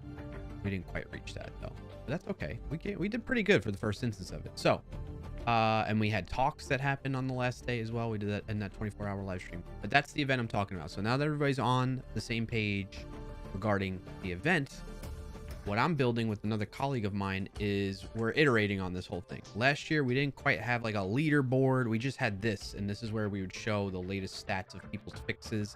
And I think it would update like every hour or so was the quickest, the highest frequency we can do. So we're building an app that people are going to sign up to participate in the Big Fix event, and that will have more frequent updates.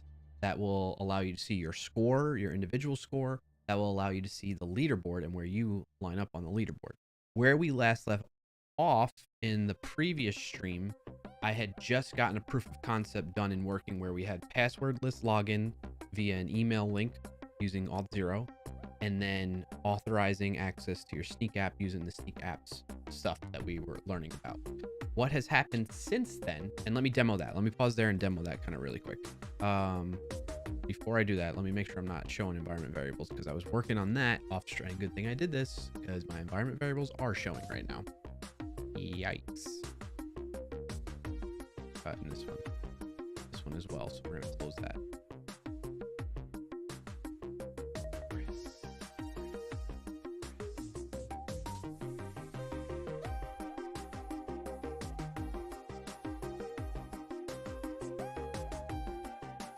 Close that down.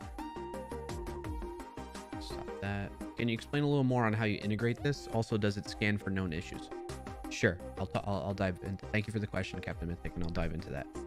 Let me get this bad boy up and running though, really quick, so I can at least demonstrate what we did last time, and then I'll answer that question. All right, switching back to this view. So here's this Big Fix app that we were using before. I'm on a particular branch that a colleague of mine and I were working on that has some updates to it, although I think that might be breaking things. But anyway, npm run dev ts watch. That way if we make changes, it updates. And that will spin up a server. App crashed because something's listening on address and use. I thought I had stopped everything. No, this is running, that's why. All right, back over. No!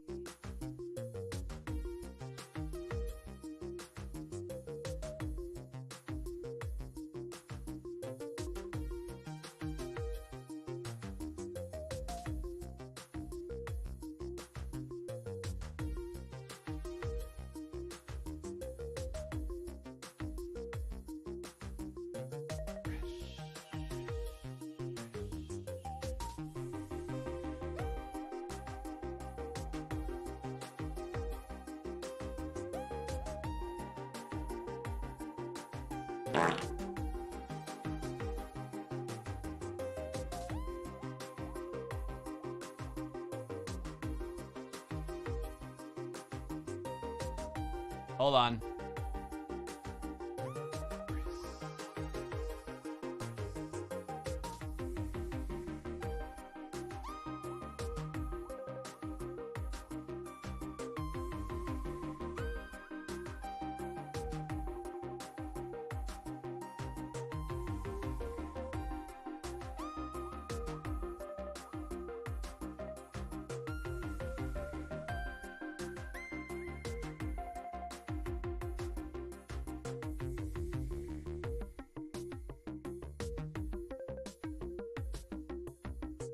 All right, we're gonna get that key rotated now. Oops. But good thing we have that available to us to rotate. All right, let's start this up again. Revert. The joys of doing a live demo to a bunch of Twitchers. Yeah. All right, so let's get this running. Then I'm gonna answer Captain Mythic's question. Dang it. You know, I try my hardest to avoid revealing secrets and stuff like that on stream, and then it still happens. All right, so I have it running. If I go to localhost 3000, you can see now we have this. Before, it would automatically trigger you to go through your authentication flow with .0, but now it's saying, hey, actually, I already am logged in. Let me open up an incognito view so you can at least see that really quick. Localhost 3000, log in and register. Why is that ginormous? Brian at clarkio for my email.com, submit. Then that will give me an email with a link in it. Then I'm going to copy pasta here. Paste it in there. All right, so now I'm signed in. And then I'm going to say, hey, I want to authorize my Sneak account.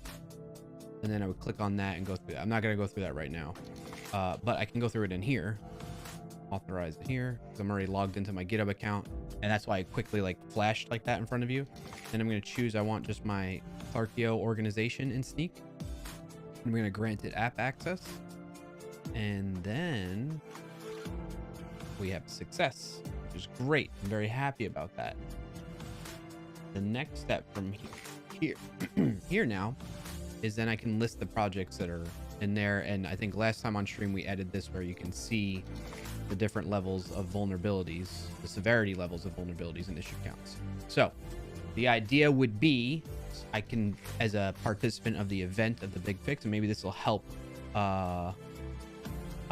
answer Captain Mystic's question a little bit. I can see all my projects that I've imported into my Sneak account, and then I can go and fix them. And let's say I go and fix this one high vulnerability that's found in this Shakira project that I have, or that critical vulnerability. That will knock it down to 0 across the board. Let's say I did both, and then I'll get points based on that. and then I'll have another view where I can see how many points I have and where do I sit on the leaderboard, that kind of thing, right? So that's what's going on here. That's what's happening. Now, double checking to make sure I answer Captain Mythic's question. Can you explain a little more on how you integrate this? Also, does it scan for known issues? So can you elaborate a bit more on your first question in terms of integrating this? Integrating what with what? As for the second question, does it scan for known issues? My project doesn't. Sneak does. So Sneak has 4 different products and services. Actually, I think it's maybe 5 now with Sneak Cloud. So if you go to sneak.io, not advisor, sneak.io, and you look at the different products we have, yes, it is 5. I was right. So we have Sneak Code, which is that will analyze your actual code in your project, your source code, and let you know if it finds any vulnerabilities in it. Like maybe you have secrets hard coded in there. Maybe you don't have proper input validation, or maybe you have a SQL injection possibility. It'll alert you to those types of things.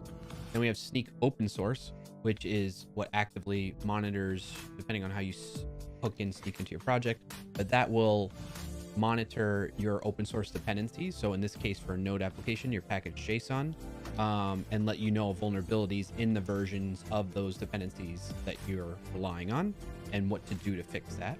Same thing with the code side of things. If you're using containers, is your base image vulnerable? Is the runtime for your programming language within that base image vulnerable?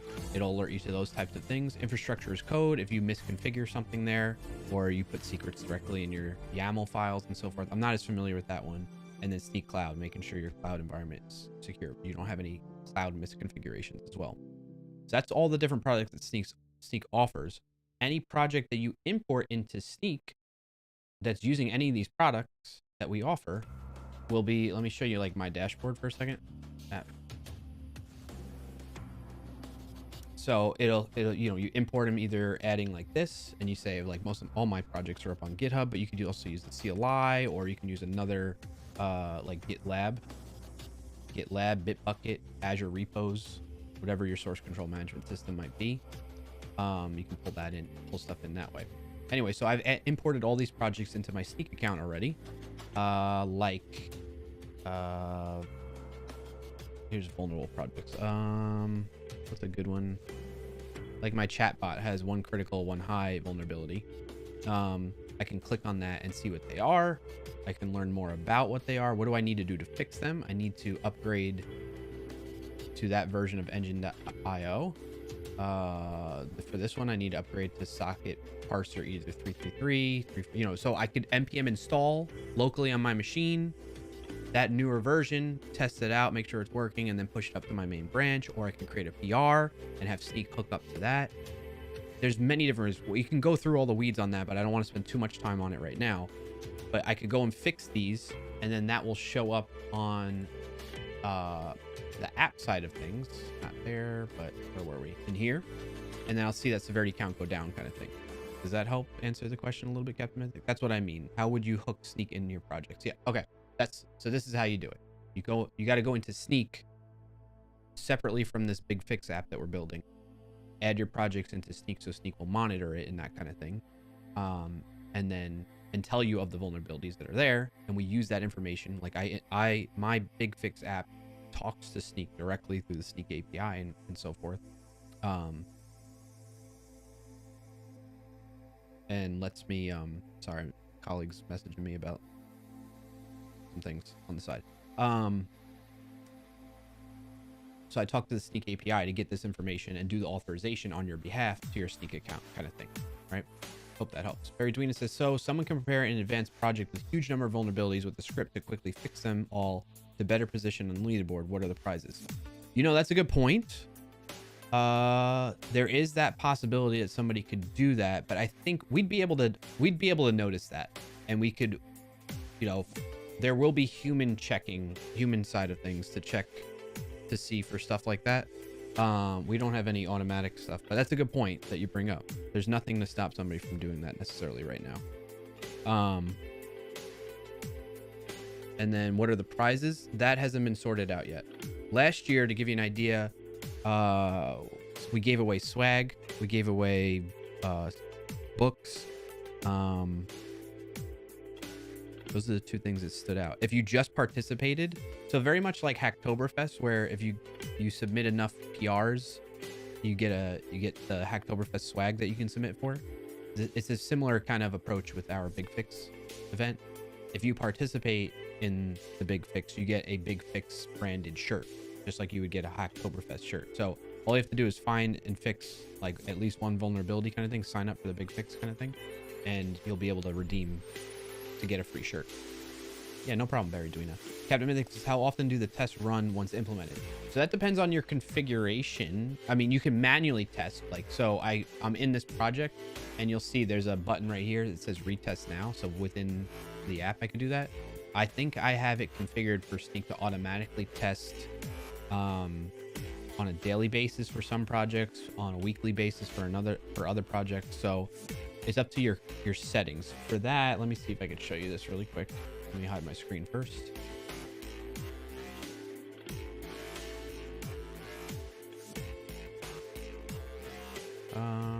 Where's the scan test frequency?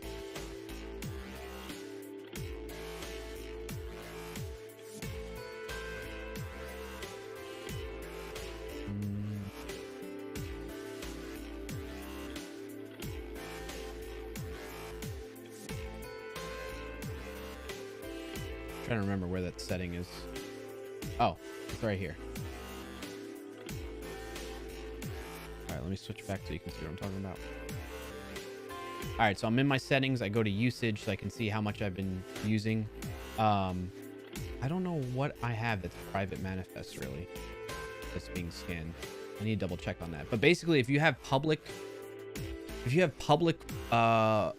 repositories that are open source, you get unlimited tests for free. Anything that's private, you get a limited amount, which normally it's 200. I'm not sure why I'm still at 400 on my account. Maybe because I'm an employee, that's why. But you can see that I do that, get that kind of stuff. I don't know why this is happening either. I guess sneak code only. Anyway, it resets every 30 days too. So that's another thing to mention. You get up to 200 free private tests a month. And then once you reach that, if you don't have any billing card on file, then they're not going to charge you. They're just going to stop you. They're going to stop running tests for you or allowing you to run tests under that account. Anyway, the point I'm getting at from here, though, back to your question on how often do they run, I can choose based on each project how often I want them to run. So test never, daily, weekly. Never would be like, I guess I want to manually do it all the time. And then these are done at different frequencies. So you could do that, or you can manually do it. Those are your options. And again, if you're using public open source projects, it's unlimited tests, that kind of stuff. So would each repo be one test run? So in this case, right, let's say, let's look at all the daily ones. So this runs, if this runs a daily test, it's one test a day right there. This makes it 2 tests. 3. So every project that I have set up to test daily counts as 1 test for each day. So you add them all up, right? And that's where I think, I mean, I don't know which ones are private on here. I mostly import public stuff. Maybe some of my Sneak Labs stuff that we have that flagged as internal. Anyway, I gotta sort through that some other time, I guess. But I've never reached a quota, so I guess I haven't had a lot of motivation to really want to cut down on that. So anyway, that's how it works. And I believe I would have to find one of the private projects and then go in and manually, like, what was it saying in my...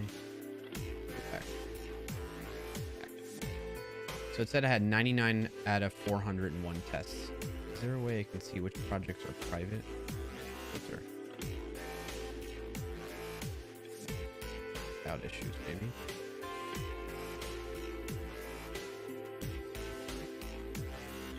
How do I see if a project is private or not?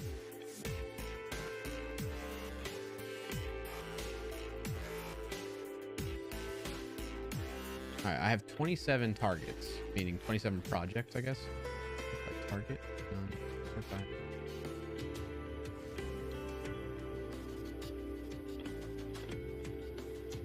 I'm trying to think what's private here. Most of the stuff I import is public.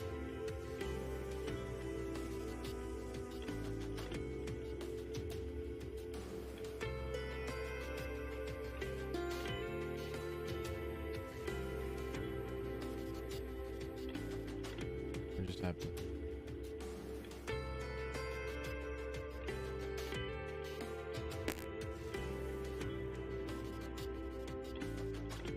Click next and it breaks. That's not a good look.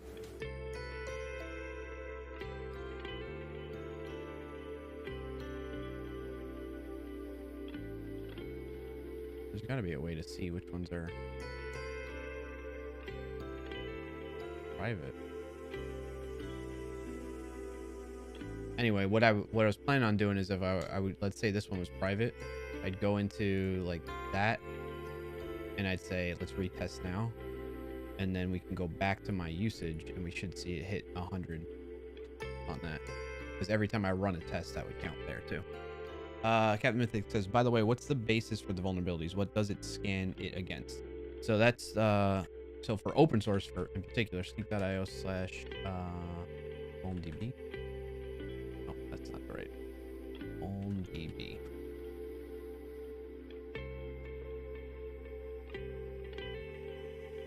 Is it not there anymore? Vulnerability database, security.ca. All right. So it scans against this open source vulnerability database. So this is the database that keeps track of all the vulnerabilities for all programming languages and ecosystems that Sneak is monitoring.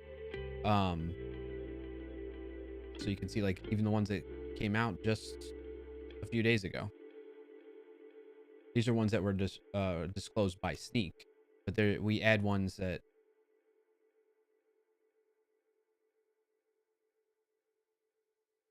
are not necessarily like that other people disclose too. It doesn't have to come from Sneak that found the vulnerability in the open source projects or packages. So that's what's happening there.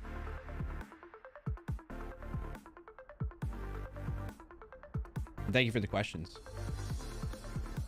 Yep, each repo is taken separately as an individual test run. Yes. However, I think, you know, as you probably noticed there, go forward, because it's different products. Okay, let me go back. Usage is private manifest, so like private open source package projects, private projects that have open source dependencies that we want to test and scan against. Then there's infrastructure as code is tested separately, Sneak code is tested separately, and then public open source dependencies. Okay, so with that in mind, if I have a project that's using Sneak code, let's say, let's go forward. Am I using Sneak code in this one? Yeah. So code analysis. So a test here would count as an increment the test count against code analysis for this project. So that would be 1. But if I ran it against another project too, that's also got Sneak code enabled, that would be 2 as well. Follow what I'm saying? Or container scans too. Does it also take from exploit DB? That I don't know the specifics of, so I don't want to misspeak. I know that basically everything that gets publicly disclosed gets added into the Sneak vulnerability database. So all the different vulnerability database, exploit databases that are out there, they all kind of end up syncing with each other, is my understanding. Captain, this is also, thank you for explaining. It's very interesting to me, to be honest. For me, to be honest, I was actually looking for something like this for my local environment initially. Oh, cool. There you go. I'm happy to help. I appreciate the questions. I'm glad you're interested in it because it's stuff that interests me too. All right. So we got the app here. It's running. But my task now is we're moving from what's architecturally right now, the way this works is it's using these views and it's using server-side rendering and EJS, but really a tradition, not even server-side rendering. It's using traditional server-side rendering. Let's put it that way. Like a traditional web app where You have to do network requests for every page update or change to get a new rendered page of HTML for the client going to your website. So when I go to localhost 3000 and I go to these different pages, where are we? You know, it's making a network request over the wire to load this stuff up, right? To get the view from the server that has it. Maybe there's some caching going on with the browser and so forth like that, but you know, you get the idea. It's a traditional one. So what we want to do is make this more modern and robust, and we'll use a front-end SPA, single page application. In particular, my colleague went with Vue.js. So my next task is to go from basically convert this from using EJS and instead host a Vue.js SPA application. That's what I need to do.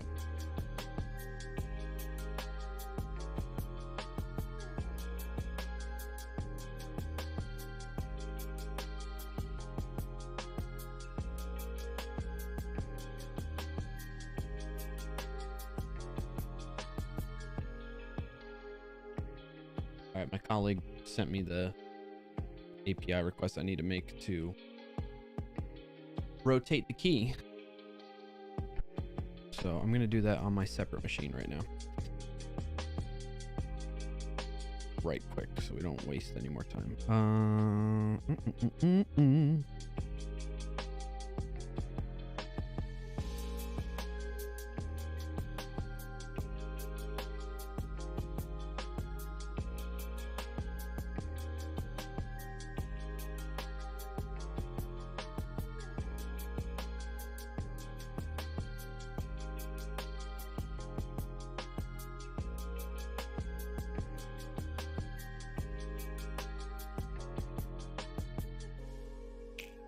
So don't mind me while I rotate my keys.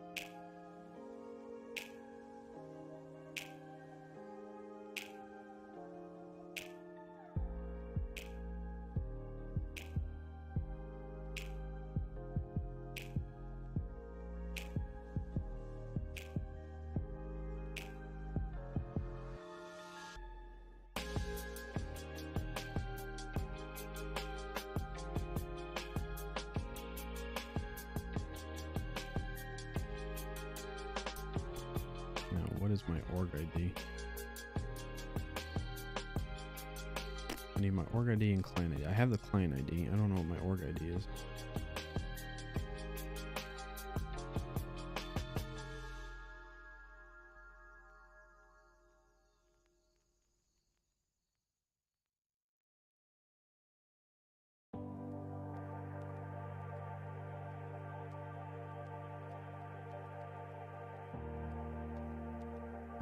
And then the version.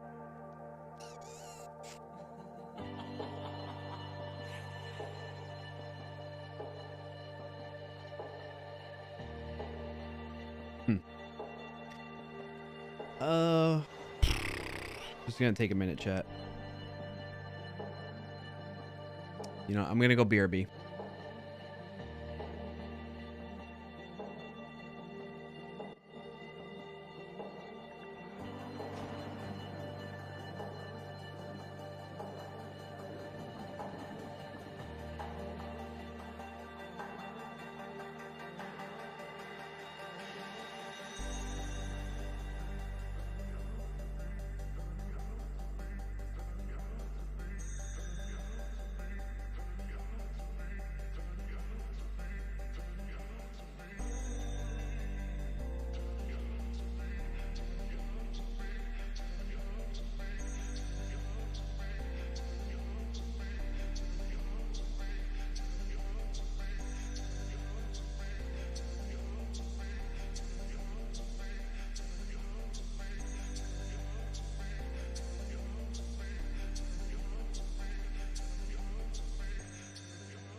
All right, I'm back. As much as I wanted, it looks like my colleague's kind of working on sorting things out. I'm glad we, as much as I'm bummed that I revealed that stuff, I'm glad we did that now than like live when the event's like happening, because that'd be way more stressful to go through something like that while the event's live. Okay, so essentially what I want to do is I've been working on a stripped down version. I should probably rename this to app, but it's called the API, and what this one's doing is way more like, if you look at the project, right, you can see I just have a server TS and I just have like one route right now that gets the projects. This is pretty live as well. True Captain Mythic, but I mean, like, I'm only streaming to a handful of people right now, whereas during the event there's probably going to be way more than that. We had quite a lot of people participate last year in the last instance of it. I say last year, but it was still this year, earlier this year. It's almost last year. All right, so this one, let me share my screen. I built out a very slimmed down Node.js server that uses TypeScript. And let me add a settings.json file. And in here, we're going to say exclude.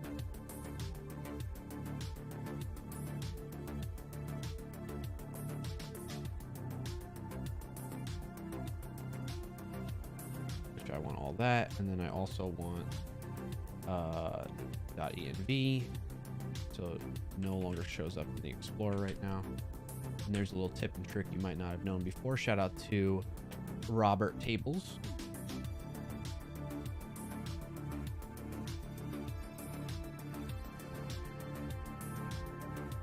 Who first showed me that before. Disable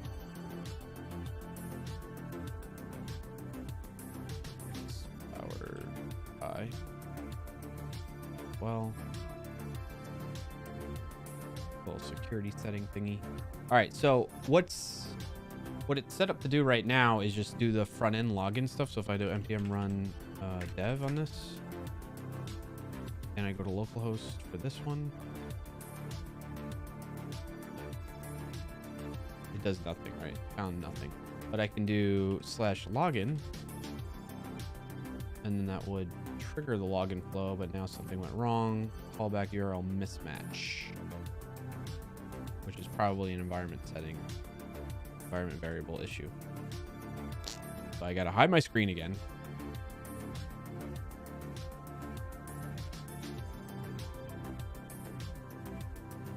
My callback.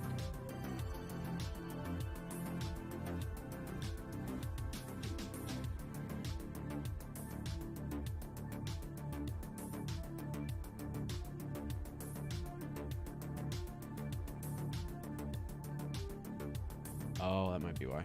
I have my callback URL is something wonky here.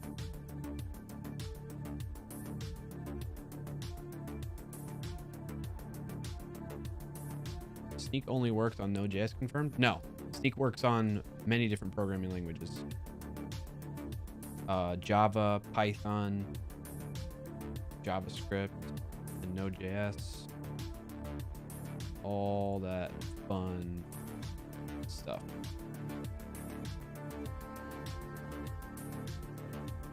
Where did I set up this other one?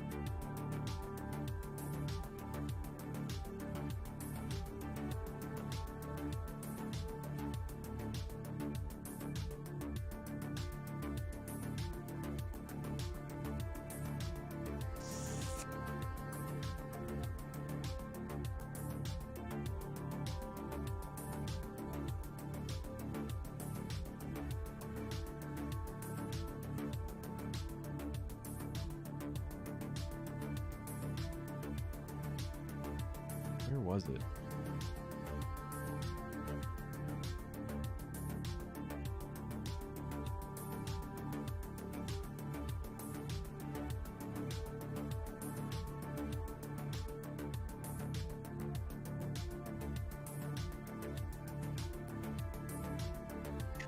find callback.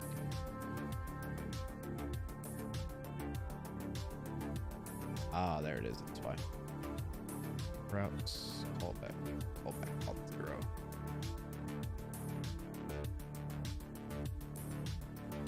Change that.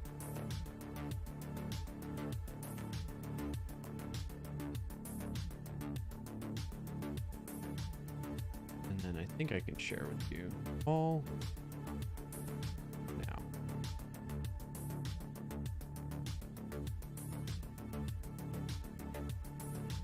Looking at the infrastructure as code docs, I see that it does scan Terraform files. Do you know if there are plans to implement for Packer as well? HashiCorp does both. I'm not as familiar. I can't speak to that as well, Captain Mythic, because I'm not as knowledgeable on that, the infrastructure as code side of things. I'm familiar with open source the most, Sneak Code and Sneak Containers, you know, like right after that. Those are the three that I'm the most familiar with. And use myself even on my own personal project. Muck, hey, hello, how are you? Welcome in, good to see you. Muck, how have you been? What's your win of the week? I was gonna say, I think are you based in the UK? I'm gonna be heading over to London next month.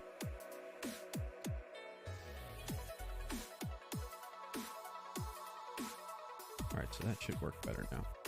It was a great week. That's good to hear. / login. Okay, so now I'm logged in, and so now I should be able to go to projects. Yes, so now I can see it. And then if I do log out, and I try to go to projects route, I'm just manually going to these routes right now. How am I still? Oh, because I don't have require auth on that. Here. Go to the index. We're gonna say import. Oops, didn't mean to do that. And requires auth from OpenID Connect, and then I can just call that as middleware.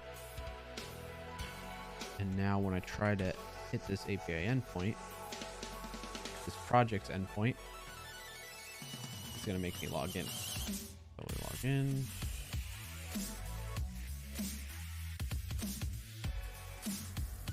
Was a great week. No, I'm from Bulgaria. Okay, all right, got you.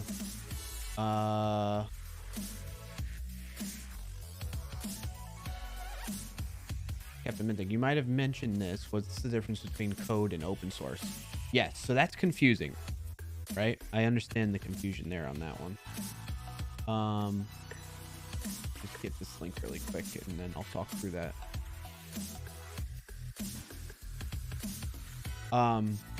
The difference between code and open source is, well, one, now you can see that I'm logged in. I can actually see this page.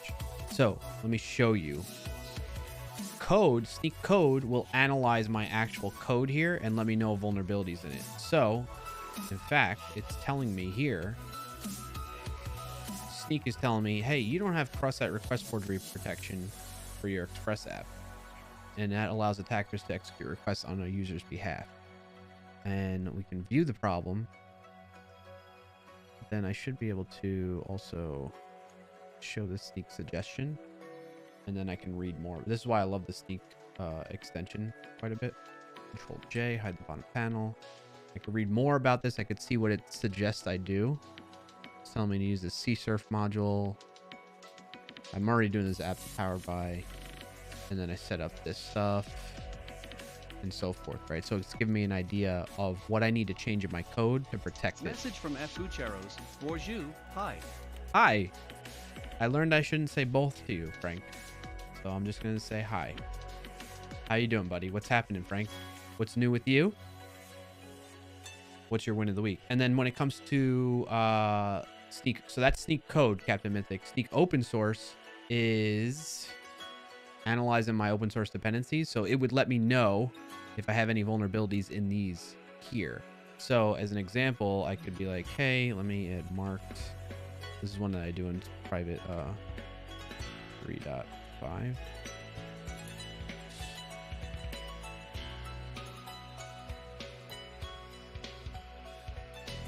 And I think because I haven't actually installed it, Sneak won't notice that just yet. So npm install marked at 0.3.5.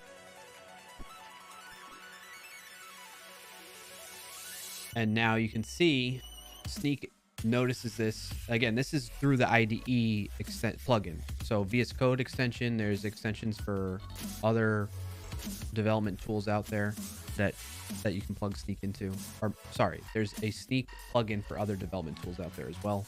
But this one in particular is for VS Code, and it alerts me in the context of my code, the vulnerabilities that are found in that particular package, right? And then again, I can learn more about it by clicking on this bubble and show the most severe vulnerability, because there's 11 of them. Or I can go into the Sneak plugin view or extension view and see what the vulnerabilities are in my open source package, which is all this stuff, and read more about them and see what I need to do to fix them. I need to update to that.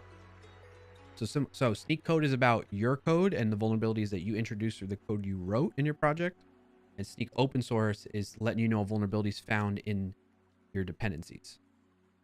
Hope that helps. And thank you again for the great question. npm uninstall marked. Boom. Captain Minnick says, so you would need both to be fair. Maybe my code is stupid. Maybe the package is stupid. You could, but they operate differently, right? And the billing is different for Sneak code versus Sneak open source. The other thing is, when it comes to Sneak code, you know, it's something of your choice where you decide whether, because we need to be able to scan your code, right? And so if you want to give Sneak access to your code, is up to you as well, right? There's some potential implications that you might be worried about, or certain legal things that may not allow you to share your source code with other entities outside your organization and so forth, right?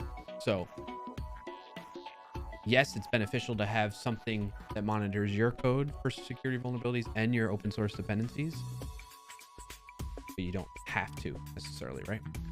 Frank says, are those the things you built? The extensions? No, I didn't build the extensions. Somebody else built them. They were built before I even joined, actually. They've been iterating on them. So now all the extensions are being migrated. A lot of them have already migrated to use a language server protocol. Yeah. So I've been involved with some of that stuff. And I work with the folks on that team as an example, but I have not done anything about it right now. All right, so what was I doing? All right, so we got the Auth0 stuff set up. Let me get so there's two things I want to do. Let's get the Vue.js app migrated over from that other example into this project.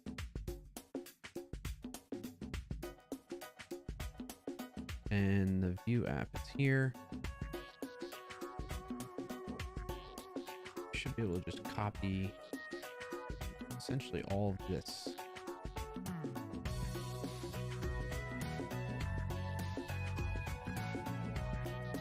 Well, you know what? I want to Google around a little bit. Vue.js node TypeScript. How do I host this? How did people typically set this up?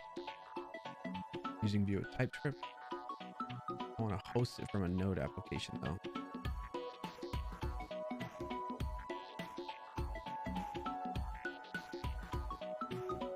Back up here.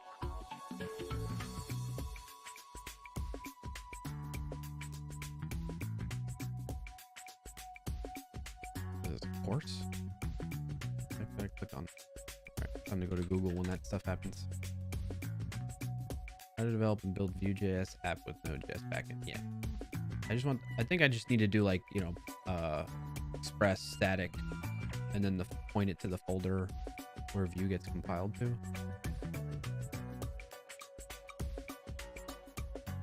Vue router kicks in and load appropriate components based on path.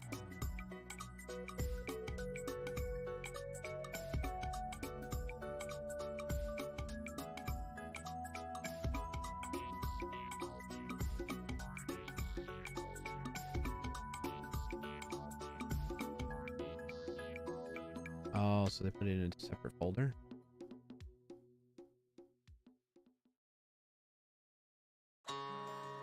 Let's see. Oh, they got the app UI.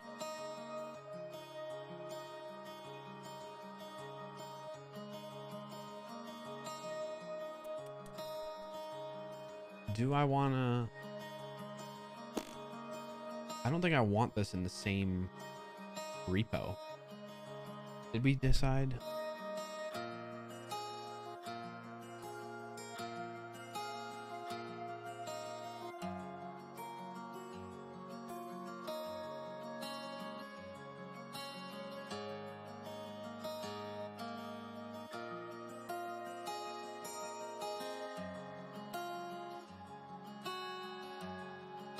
Looking back at our notes, what we decided. We want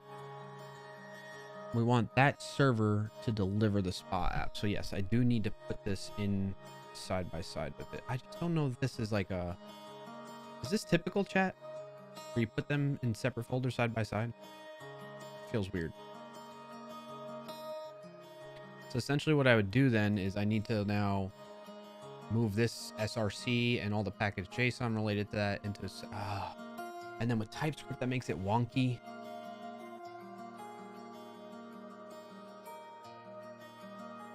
I mean, I could do that.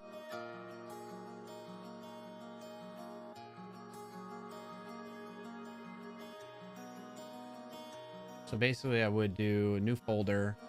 We'll do backend. This is the way my colleague did it too. And then we have front end. And then I'm going to move all of this into the back end, and then the front end folder I can update imports for node modules. Yes, I guess.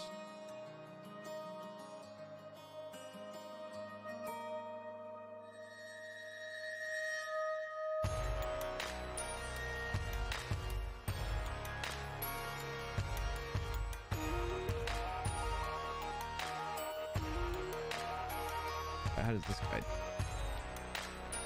tell?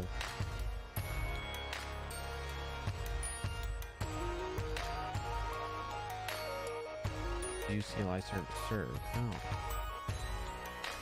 When you deploy this thing, I want it to host from this folder.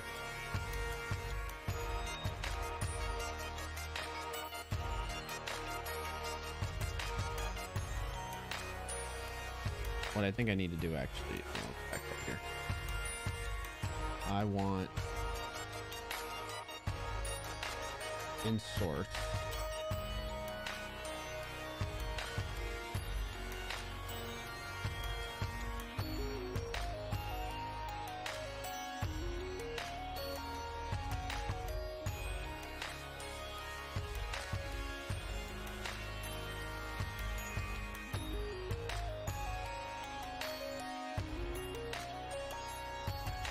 Oh, hey, thank you. Oh, I've already ate 2 of these, but I'll eat 2 more. No, I want them. Yeah. Okay, give this to you. How you doing? Less busy?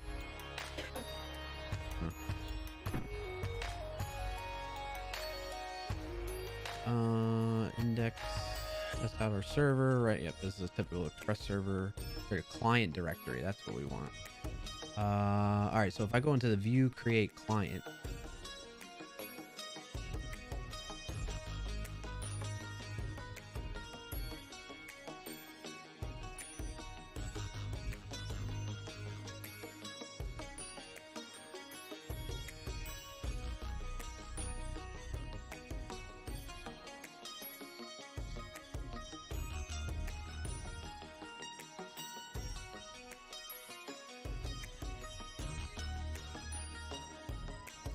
Move that back. Yes. Delete. Delete. Delete. Delete. So I'm going to go source, and we're going to create a new folder in here for the server. And then we're going to move that in there. Yes. And that in there. inside here, new folder, client, or I guess I'll have view CLI generate that for me. And then I think it should be okay.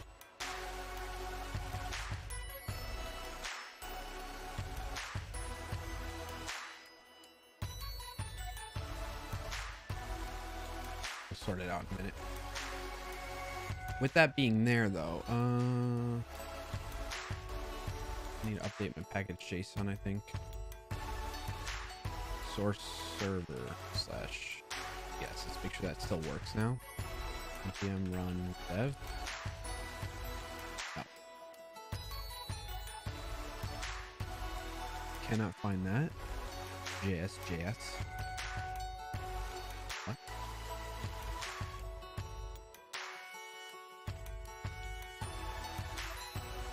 What are you talking about?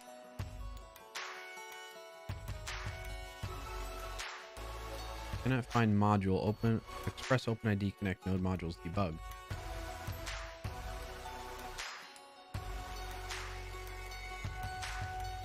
Server TS. What line is that on?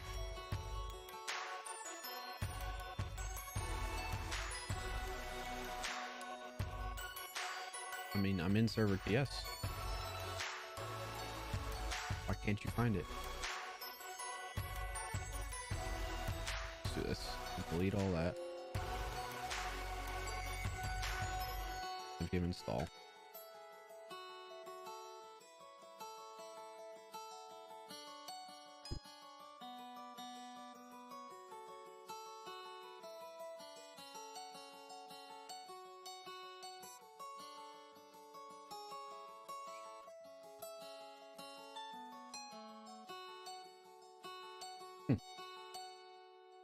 That was interesting.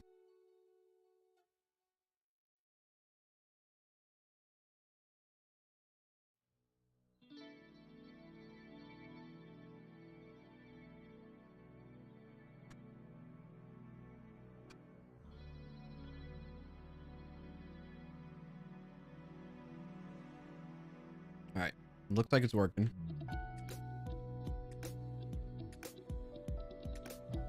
Yep, it makes me log in again. Okay. That's all still working the way I would expect it to.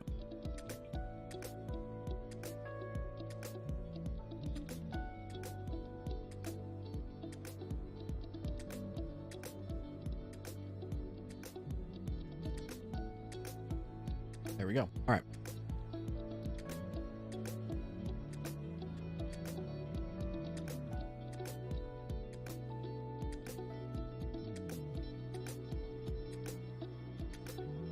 Stop this from running.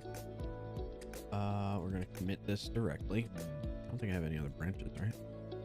Oh, auth0, yeah, I already did that. Didn't I merge that branch already? Ah, it doesn't matter. I think I'm working on my own. Git remote -v. That fingered so much. Yeah. Yep. Okay. So, I don't know, refactor. Move server to separate. Go to separate folder. Push that up. All right, so now I have that state of things working in a record of that. So anything I change from here should be all good. So now I'm gonna create a new branch actually. Vue.js client. Publish that branch on my origin. Okay. Status. Cool. So now I should be able to use the Vue CLI, like they're saying here. Npm install at Vue CLI. npm -d. I want a dev dependency at Vue /CLI. Right? That's what they did. At Vue /CLI. Okay. And that'll step me through. Oh, and then I'll just be able to copy stuff from this one over. Let's enter that.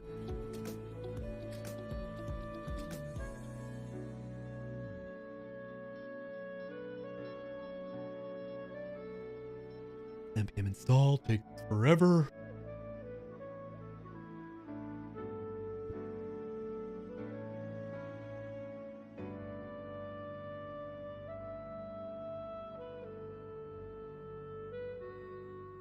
Man, what is in the CLI?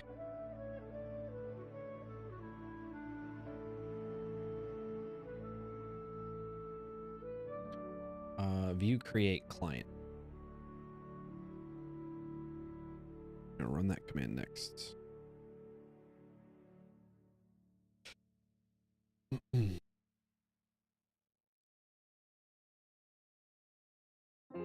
View create client. Command not found. Npx view create client.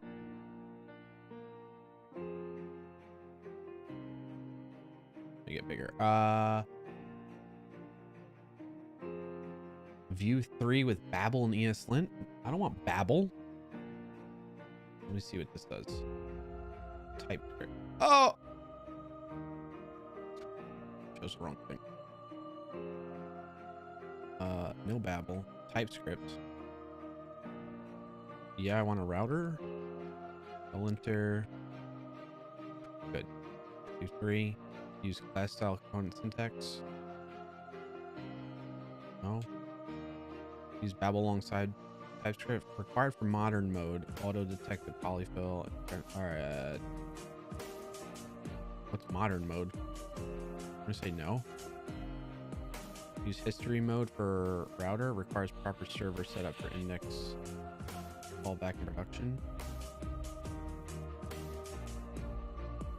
Yes.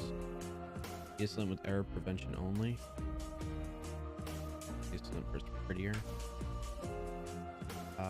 Lint on save. Where do you prefer placing config for Babel, ESLint, etc.? Dedicated config files. No. Using npm. Okay. Man, that was a lot of options. Captain Mythic, Clarkio, do you ever have periods in which your backlog gets full of good ideas, but you have a difficult time making a dent into it and actually progress on those ideas? Yes, absolutely. How do I deal with it? I just don't beat myself up over it. I just don't beat my, like, that's the biggest thing. It's hard not to. It's easier said than done, because I still beat myself up over it. But I mean, it happens to everybody. Just the fact that you're bringing up that question, you know, like knowing that you're going through that, I've gone through that, I am going through that. It happens to all of us. But I think part of it is, let's put it this way. If I really, really wanted to work on that backlog of personal projects, then I would really make time for that. Shoot. I think I'm going to need to rerun all of that, because I want it to be in source folder. Did I update package based on?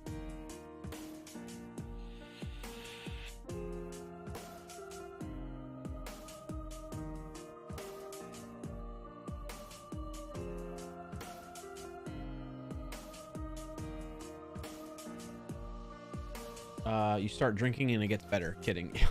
You know, already tried that, Captain Mythic said. Already tried what? Carving out time? Or you mean like not beating yourself up too much? Well, I mean, everybody's different. There's so many different ways. But that's what I'm saying. Like, if I really wanted to work on other side projects, I would just naturally make sure I carve out time. What ends up happening is I'll get downtime on the weekends or at night, and I'll just get an itch to code on something. Oh, drinking. I'll get an itch to code something, and then depending on what was the most recent project I was like kind of hacking on is likely the one that I'll jump into. I guess, all right, so full disclosure and transparency. This is what happens to me. That will happen, right? I'll get an itch where I want to code. I have some downtime, and then I'll open up my laptop and I'll get started, and I'll easily get distracted and end up not doing stuff. So that's one thing that might happen.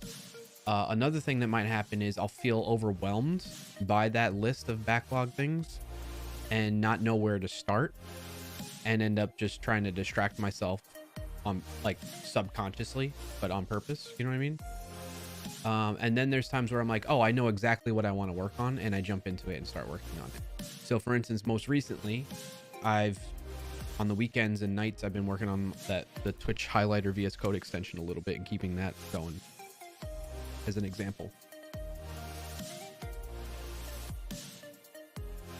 So, that's what typically happens to me. There's things I can do to combat that, but like I said, I'm not beating myself up over it. Like, it is what it is. They're side projects because they're side projects, you know? And if I really, really wanted to work on them, like when I do end up working on them, then it'll work out. That's exactly what happens to me too. Okay, good. See? So I guess we can find comfort in the fact that it happens to all, you know, more than one person at least. I feel like planning those moments helps. Right, exactly, Frank. If you're the type of person that's really good at being on top of, well, good organization. I'm decent at organization for like the important stuff, but for a side project, no. So like good organization in everything that you do, not just certain things. And then discipline to keep yourself in a routine that you can stick with. Like that's what I'm saying. Like if I really wanted to, I would. There are things that I do stick with for a routine that I've wanted to implement in my life, like just walking the dog more in the mornings right away. And I don't do it every day, and I don't beat myself up over that, but I've built up the habit enough to where I'm doing it at least several times a week, kind of thing. I go out with Bauer and walk for a bit and get outside, get some sun and that kind of thing. Reading I was doing better with. Lately, since the holiday, I've kind of fallen off that habit. But the point I'm getting at is like building up a habit of the discipline of a routine that will fulfill the things that you want to fulfill. I mean, saying Wednesday night, 2 hours of code. Yeah, right, exactly. Dedicating a certain time every week or whatever frequency works best for you in your schedule to do that. But for me, it's always sporadic and ad hoc. Part of that is my own choosing. Part of it is just having other obligations like family and kids and whatnot. Captain Mythic says, I also sometimes spiral in that thought pattern where I think, well, maybe this is not for me. Yeah, that's understandable. I feel like I've had that happen before too. I can relate. Frank says, in the morning, so the dog is walking you, right? Exactly, Frank. Exactly. Berdwina, why would you overwhelm yourself? Backlog should be sorted top down by priority. When in doubt, product owner decides the priorities. There's always something to be done, and you're only one employee. No one should benefit of you burning out. Yeah, we're talking, well, so you bring up very fair and valid points, Berdwina. We're talking about like side projects that don't have due dates, don't have timelines that we are implementing ourselves at least. Maybe some people do that, and if you do, more power to you for, like I said, having that discipline and organization around it. I just don't do that, and I don't prioritize things. I just kind of like, my problem is I try to, instead of like writing things down somewhere and keeping a record of it, I instead think that I think that I can just keep it all in my head. So I think, oh, once I get back to working on that VS Code extension, I'll know exactly where I need to pick up. And that's not the case. I end up spending, it's something I need to work on, honestly. Just write out loud, coming to the realization more, holding myself accountable. I need to be better about consistently making a note of like where I left off last before I actually close down like the project and move away from it and go do other things.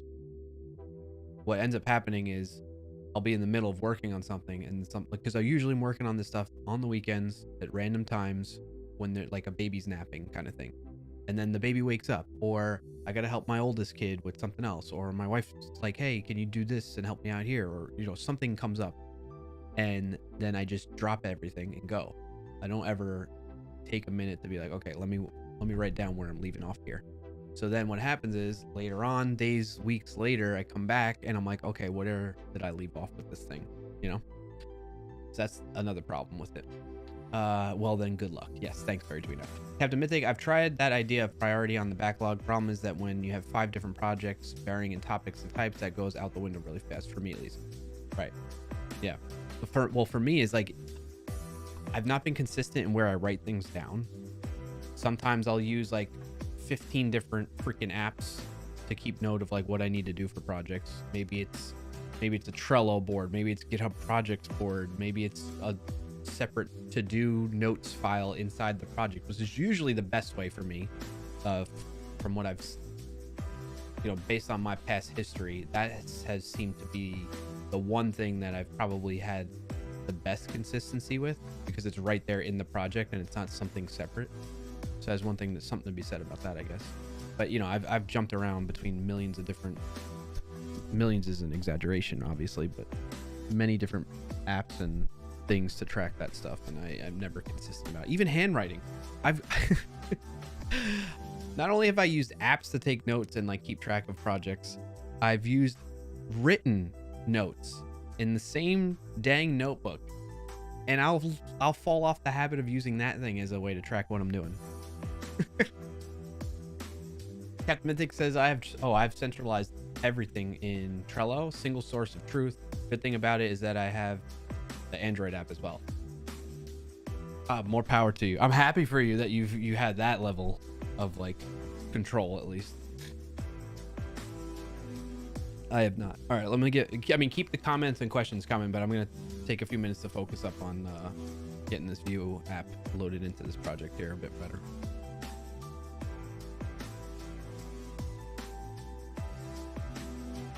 So, I mean, I could CD into this client. CD client. Let's just see if it runs. npm run serve. Oops, typed the wrong thing.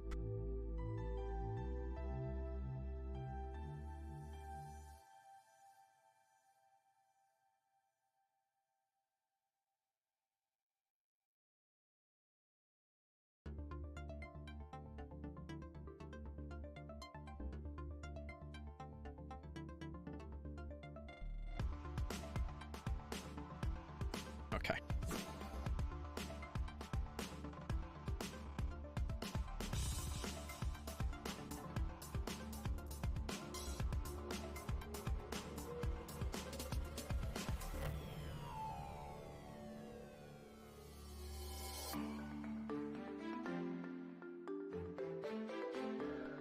Problem is, I look at it and I'm like, this is too much. Tried pushing a sprint style development process that failed from week 1. Nice.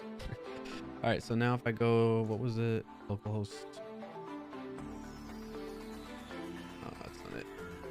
Localhost 4040. No, that wasn't it. 8080. Fun stuff. Yay. Okay, cool. So that, I mean, that's cool, but I don't want to run it from the CLI. I want it hosted from my node server. But hey, if you do keep trying stuff, something's got to give at some point, right? I think so. I was asking more on the lines of maybe you and chat have ideas. Yeah. No, I don't have any further ideas because I suffer from the same issues as you, to be honest. But maybe chat does.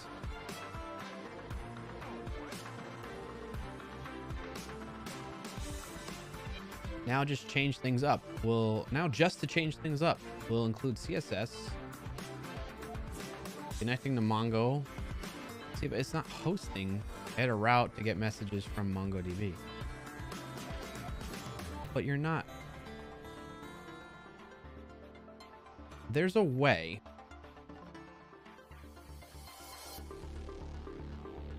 Yeah, I want to serve Vue.js, Node Express, and then Vue.js client. So assume that we have two separate projects, Vue and Node expressed like this. For example, if we run them separately, yeah, right.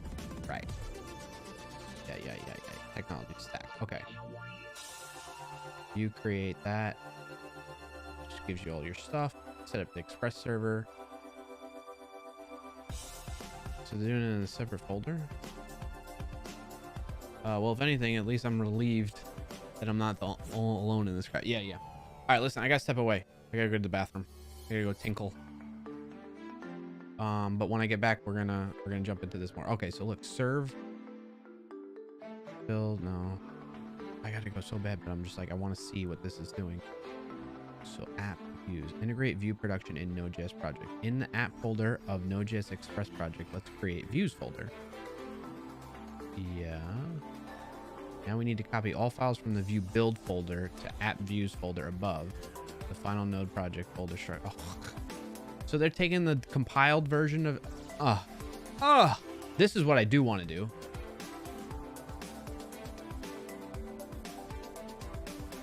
So I should be able to, let's do this. So server, what?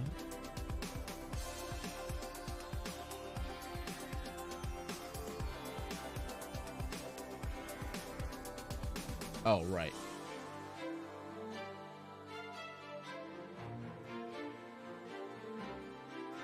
Wait, why is that duplicated there?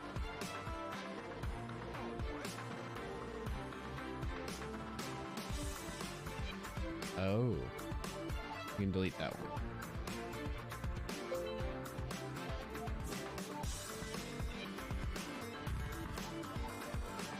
No, yeah.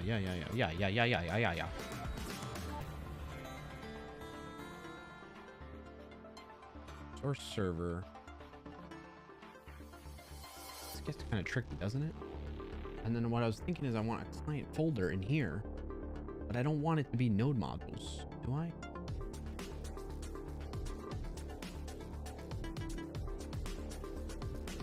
I don't know. I gotta go to the bathroom. Be right back, chat.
All right, I'm back, chat. All right. Okay. Okay.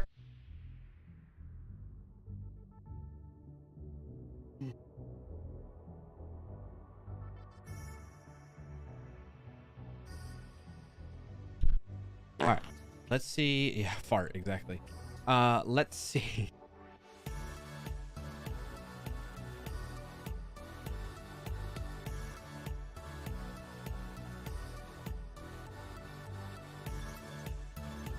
I mean, all right.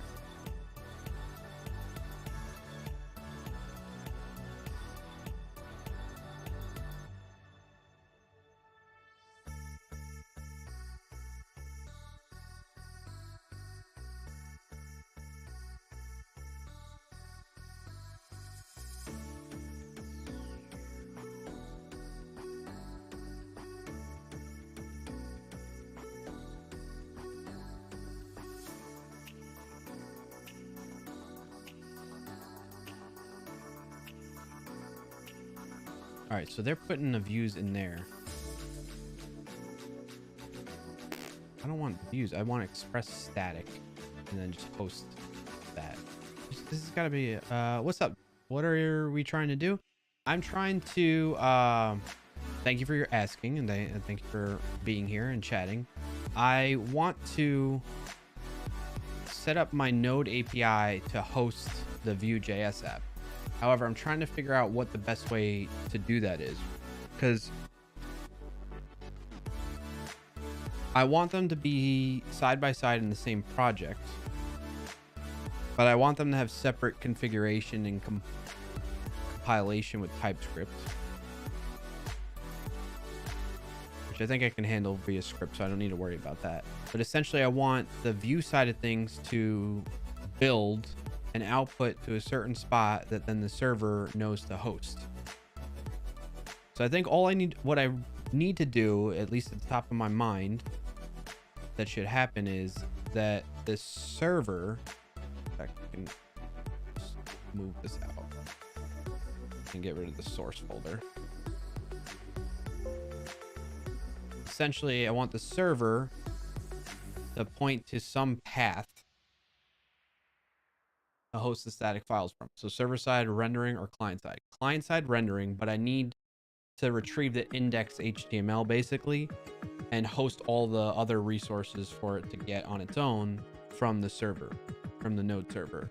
And it's been so long since I've done that, honestly, and that's why I'm like, all right, yeah. So express host static Vue.js files, I guess, maybe. Let's see if that renders better. Serving static files in Express. Express static public.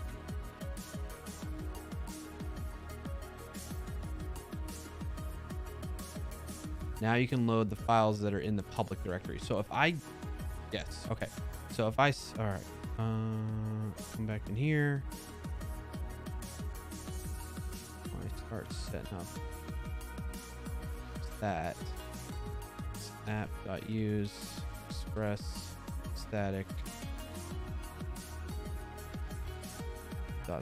/public. So now if I tell the client, should be /public. This is public.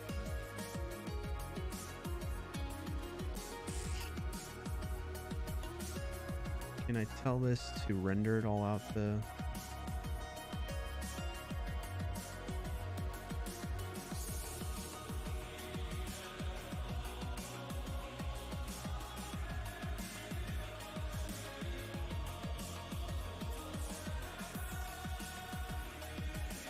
So if I say, let's look at the package JSON.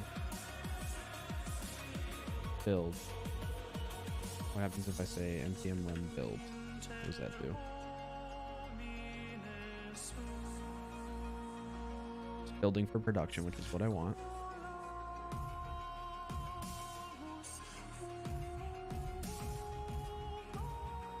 The dist directory is ready to be... All right, so it puts it in a dist directory. So what I need to do is I need to configure that build step So essentially I could keep it under client still.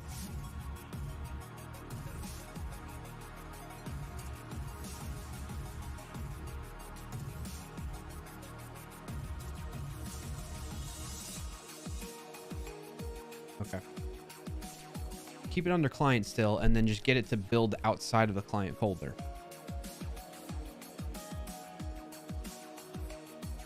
So how do I configure the view build process, build steps?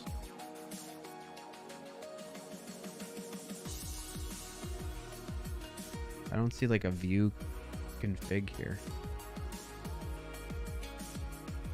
Vue.js build options. Oh, it's using the Vue CLI, that's why. Vue CLI service build target lib. Okay, what's the target? Build targets.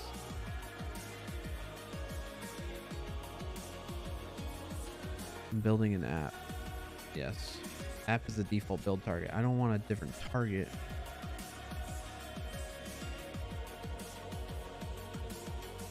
Let's see, CLI service build. Here's all our options.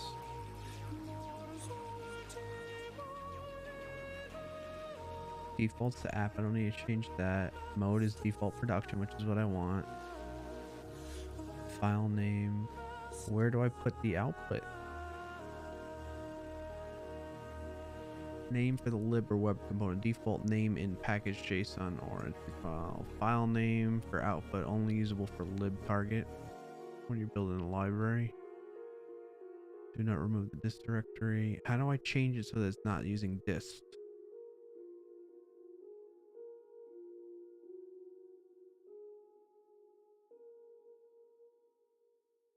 Or even if it's fine if it uses this, whatever it can do. Can I change the location of it though?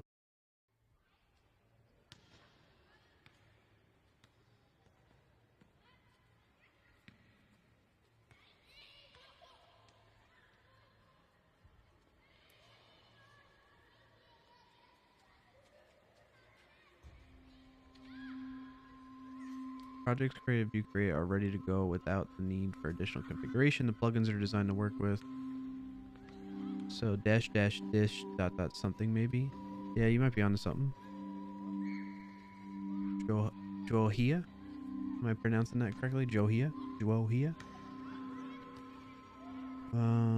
However, we also understand that it's possible to cater to every personal need and the needs of projects management over time. Config reference. Oh, view config is an optional config file that will be automatically loaded if it's present in your project next to package.json. You can also use view field in package.json. Okay. Okay. Public path. The base URL your application bundle will be deployed at.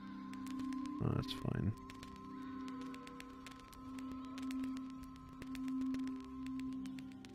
Yeah, as the root of the domain. That's what we want. Output dir. Okay, so if I create a view.config.js file in here, do I need to do? Where do I do it? It's gotta be next to the package.json. They said. All right, so view.config.js, and then in there, something like this. Or you can use define config helper. All right.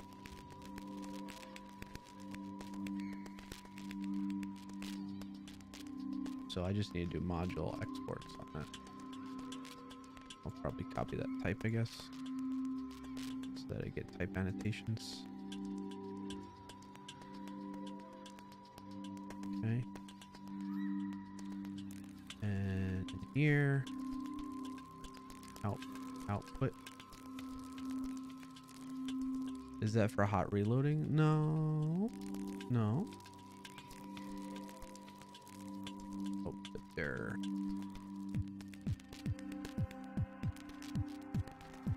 The directory with that production files will be generated in when running Vue CLI build. Okay. Yeah.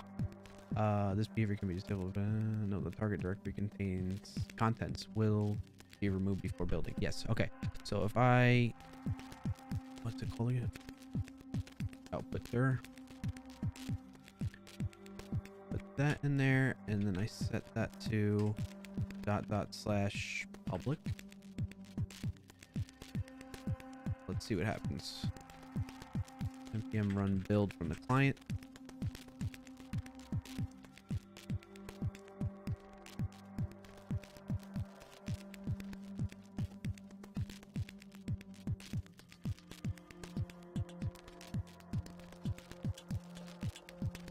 Ah, the public directory. Where did that go? Oh, right here. No. There it is. We did it. Okay, that's what I want.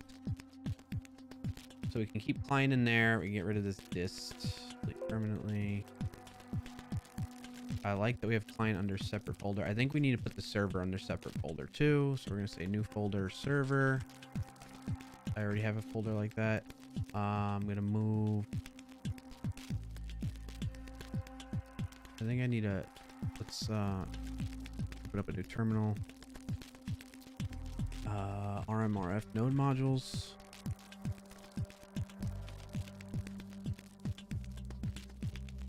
Did that actually do it? Yeah, okay.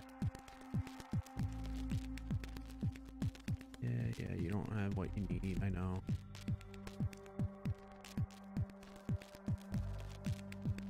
And then I want to move all that into the server. Then we're going to cd server, npm install.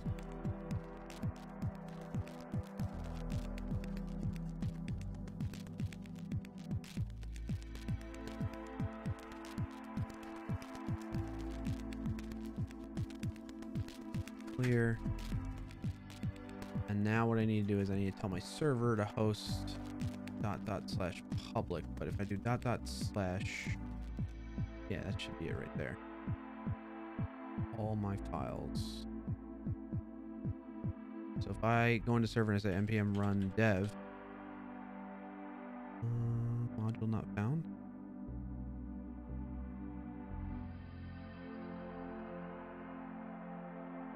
What do you mean? What module? Server ts server. Oh, there's no source. New folder src. Put the routes in there. Put the server in. Yeah. Server in there.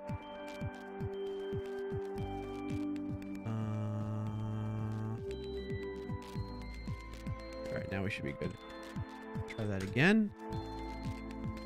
RMRF node modules. I think just get wonky with that.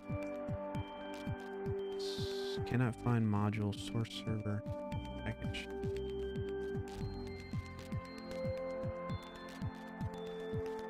Source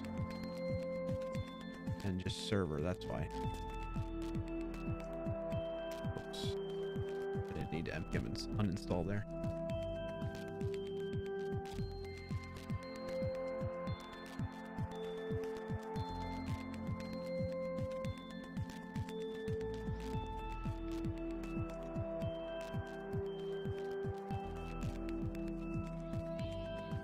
Okay. Clear npm run dev. Fudge. Secret is required? What are you talking about? Where?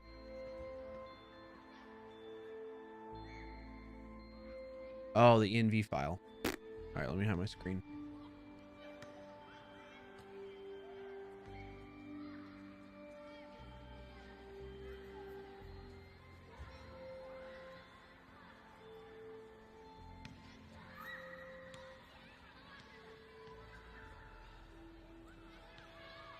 Okay.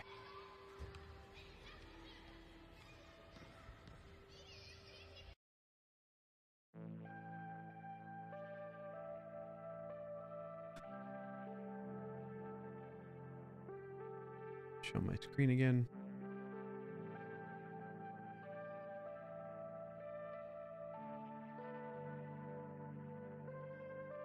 Yes. Okay. Now, moment of truth. If I go to localhost 3000, it should load the View app. We did it. Sweet. Okay. So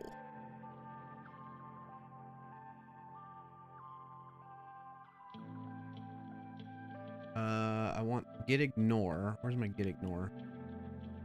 I need to move that out here.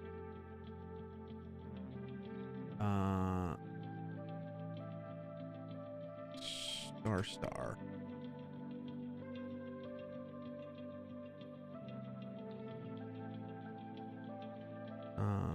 Slash star slash node modules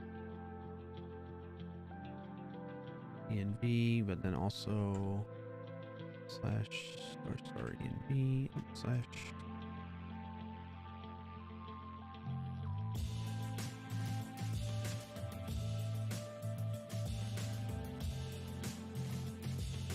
I'm just making it so before all these files that I was ignoring were at the root folder, but they're now under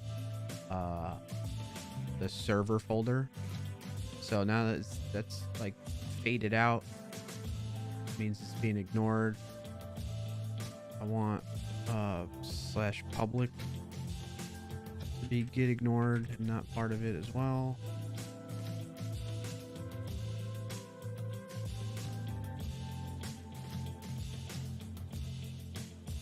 Okay.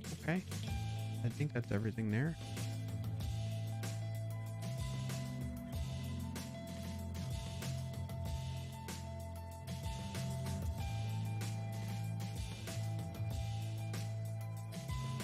Add default app. That way we keep that state and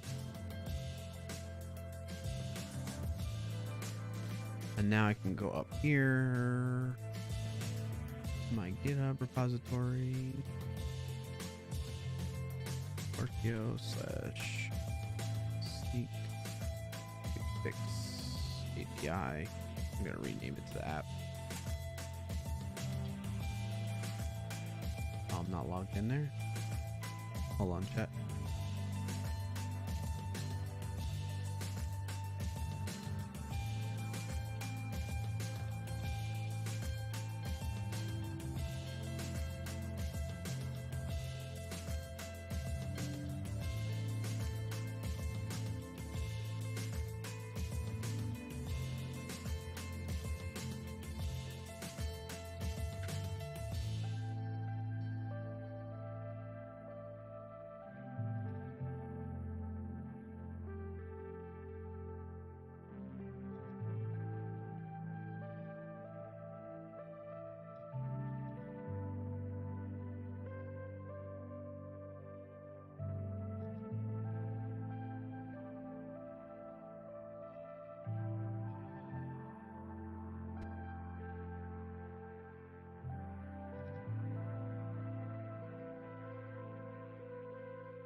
Okay. Woohoo! Yeah, Kobuchon. All right, so now I'm gonna create a pull request for that.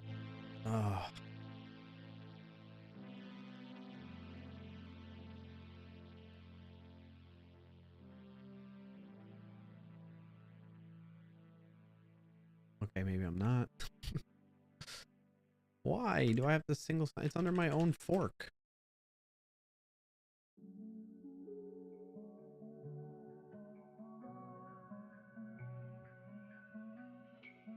I can't change the visibility of it.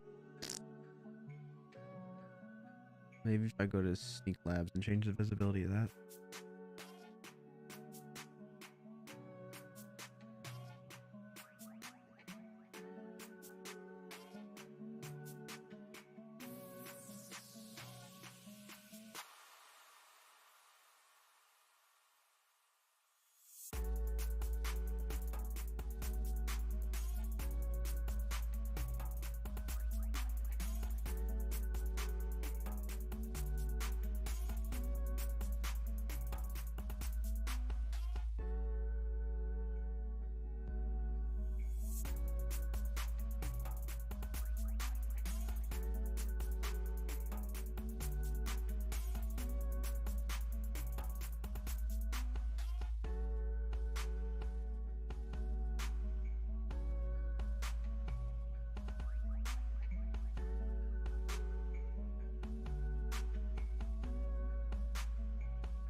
All right, I made it public.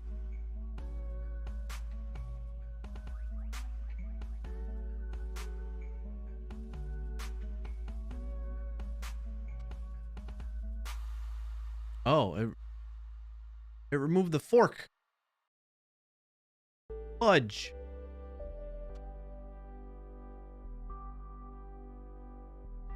Oh, whatever.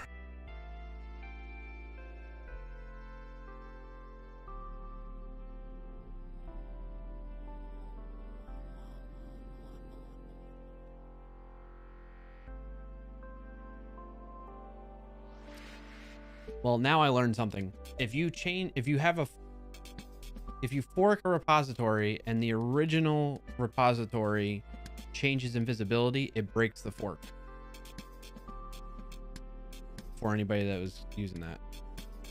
All right, I'm merging that in there. Delete that branch.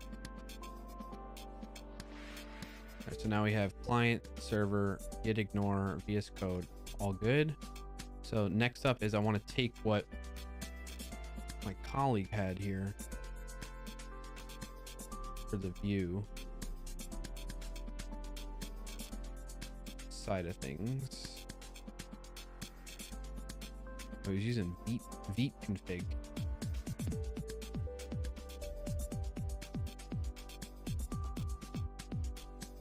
Message from Captain Mythic. I always break the fork when I eat.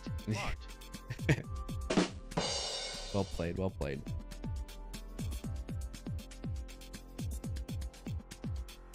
Okay. I mean, I guess I could literally... I just don't know what all this junk is, you know? Because, well, junk in the sense of, like, what is all this Vite configuration and that stuff. I don't feel like learning all that. We could just take the views away from this. So let's open these side by side.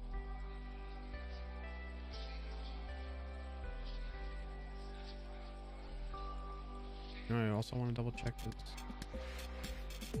Files changed. Hit ignore.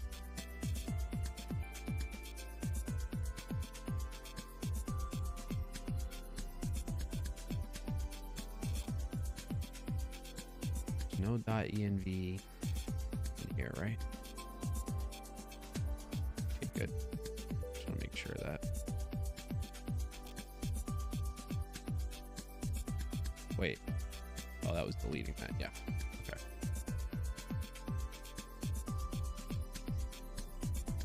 There's no .env file in here. No, nope. And then no .env file in here. Why did public get added here? Oh, because it's different. Okay. That confused me for a second. Okay. All right. We're in a good state. So, close all files here. Clear this. And then I want to... Why is that?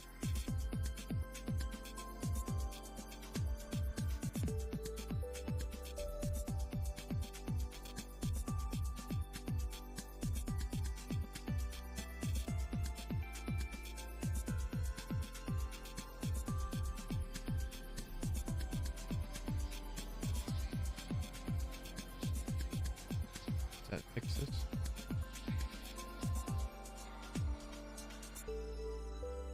File home clarkio sneaky big fix sneak big fix API /server/server TS not found.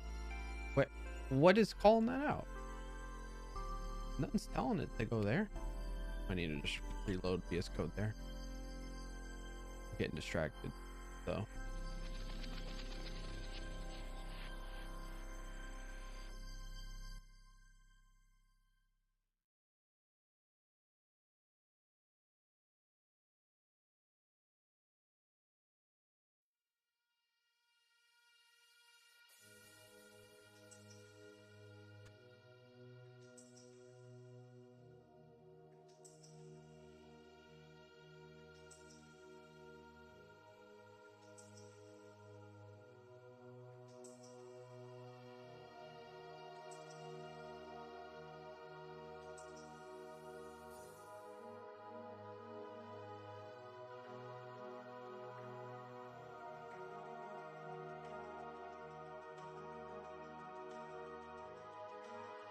Sorry, I'm just thinking. I'm like, what is going on here? Okay. One of the thoughts that was going through my mind is like, anytime this public folder updates, I want the server to maybe update. I don't know if I need to, if it always is hosting whatever's in the public folder. So I could just run a separate terminal for the client, cd client, npm run dev as well there, but that won't build it for production, right? Npm run. Let's just open up package JSON from client / package JSON. So view CLI service build. Can I do like a build and watch?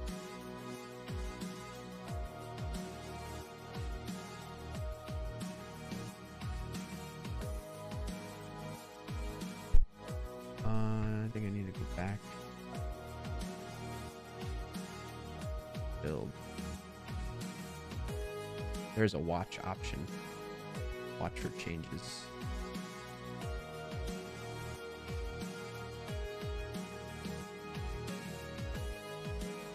Supposed to add that in there. Let's see what happens. I don't know if that's gonna npm run dev. I don't know if it's, oops. npm run dev. I don't know if that's going to, oh, npm run build, clear. npm run build. It's building for development. Oh, it did put it in the public folder.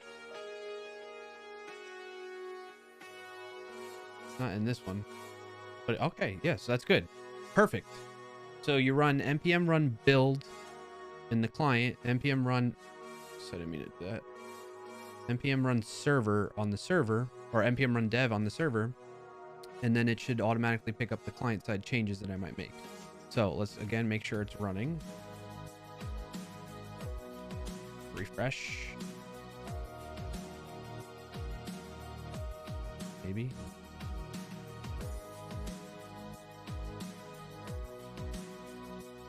Any errors here? No. It only put those files there? What's in public? Oh, there's index HTML right there. We're sorry, but the client doesn't work properly without JavaScript. Oh, that's fine.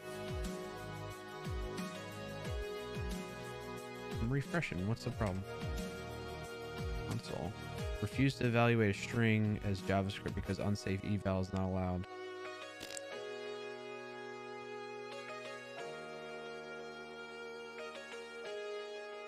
Oh, I have a content security policy? You know what? It's probably helmet.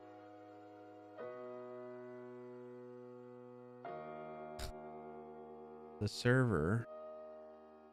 All right, so that's a good security measure that's in place. Helmet. If let's just comment that out for now. Should trigger the server to restart. And then refresh here. There we go. Okay.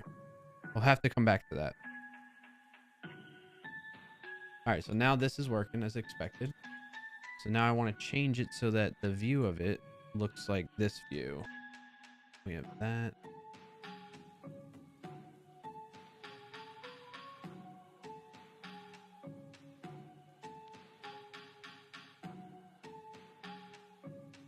Does that look like?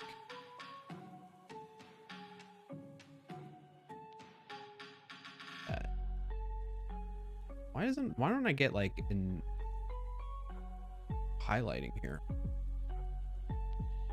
Template nav.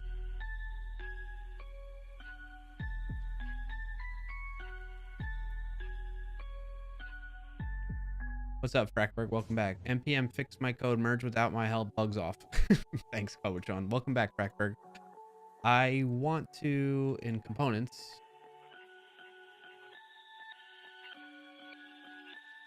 what do my components look like in this? Oh, it's just like a hello world one. Well, I guess what I could do is I can take all this and I can just replace it. Let's stop the client.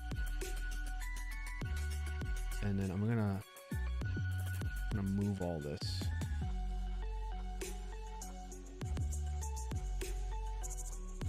I'm gonna cut. And I'm gonna put like a new folder inside a client here. It's called temp. Paste everything in there. Alright. Let's see if this works. And now I'm gonna come back to here. And I'm gonna take all of that. What is this main.js though?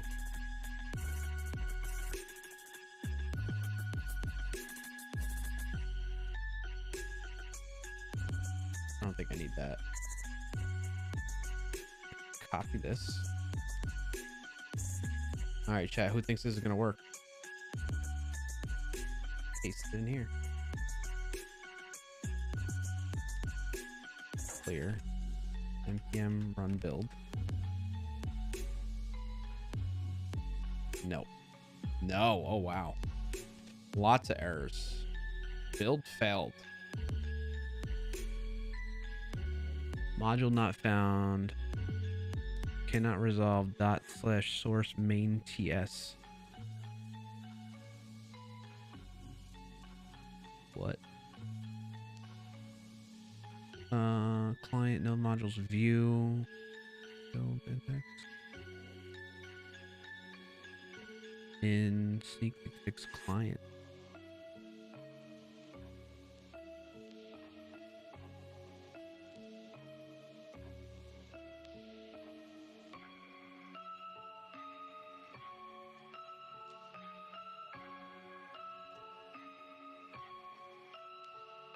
What is all this?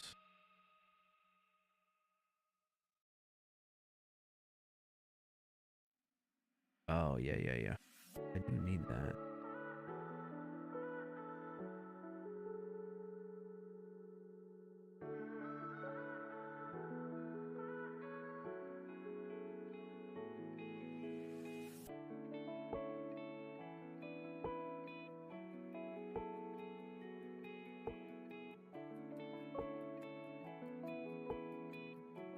I don't really need all this stuff right now.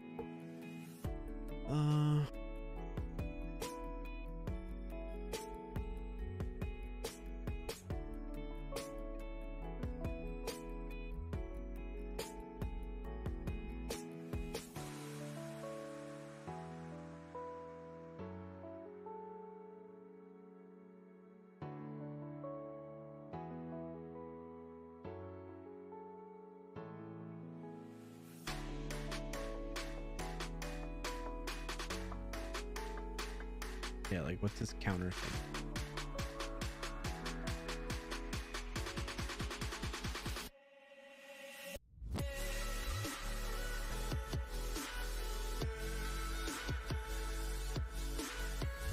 You know what? It might have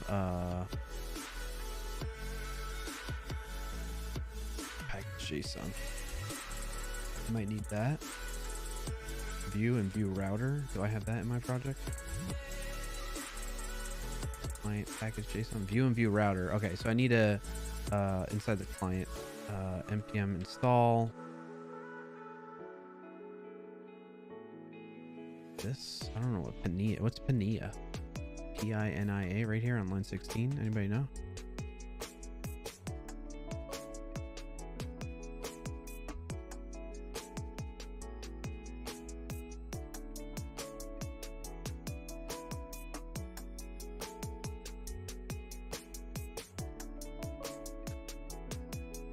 I don't know what just happened there.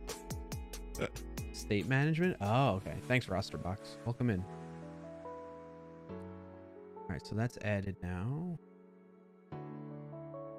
I must need like an extension for VS Code. View. What's the official? Oh, is this the official one? Language server. Let's install that.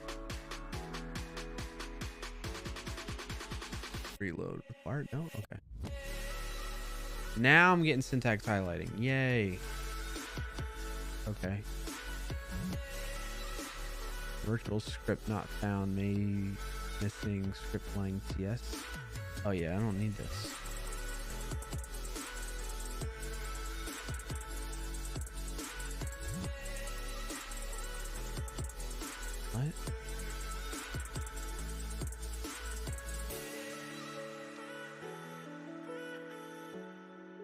insert dot dot.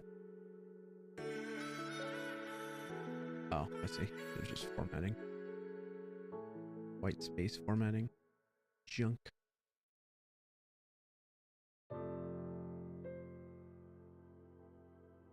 Alright, maybe that helps. npm run build now on the client. No, still a problem. It's because it's like trying to host its own thing. Cannot resolve. Where is this coming up? Control Shift C, Control Shift F. It's not defined anywhere. What's telling it to look into that? What am I building? So I'm building, the title kind of helps explain a little bit, but basically there's this event we're doing for work, and we're building an app that will have a back end and a front end for it, so people can log in and keep track of their score. It's a competition that we're putting together. And right now, I have like some of the API built out, but I'm trying to get my API. Well, my first task was to get my API to host a Vue.js front end, so static sites. I got that working, and now I'm taking, because we did a proof of concept of this already, and I'm trying to get the front end pieces that my colleague did, which is in this part of the project right here. This is the front end of it. I'm just trying to take it as is, but realizing that it may not be able to do that because of all this stuff. I wonder if I could just take the views.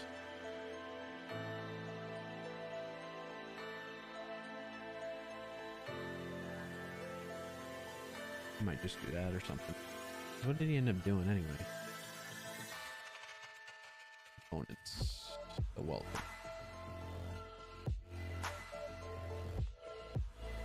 I'm basically just trying to transfer it over right now. Now that I have it being hosted by my own Node app. Before, he was like self-hosting it with VITE. So hopefully that helps answer your question, Roster Box, and thank you for being here and asking.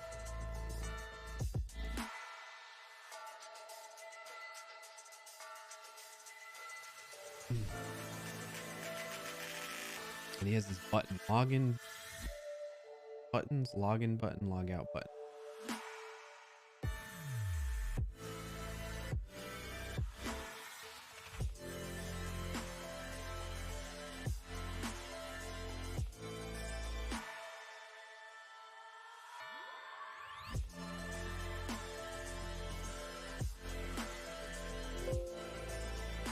I don't need that. Get out of there.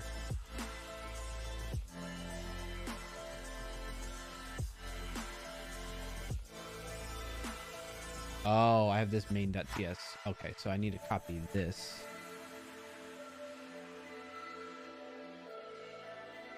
Or really just copy.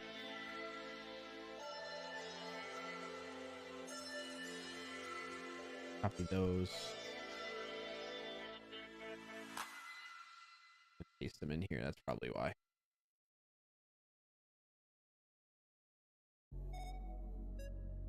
And maybe rename these to ETS files now.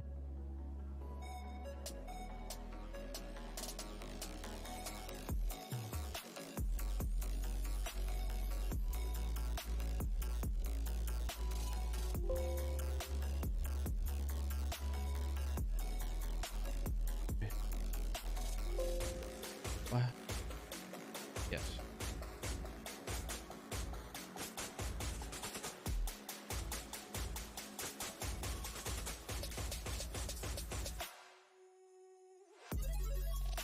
How did I have it in here? And temp router was index.ts, that's why.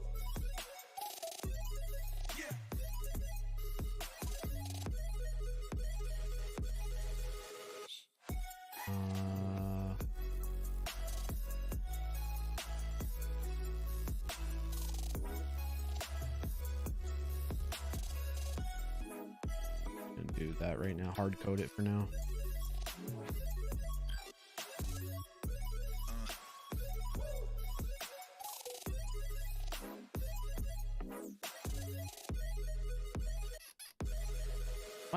cannot find declaration file for module router.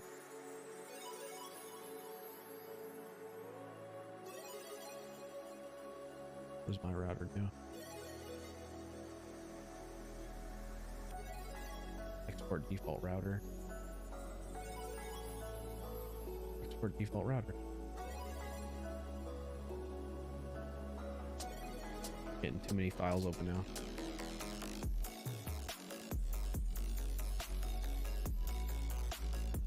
Alright, let's try again. Damn, run build.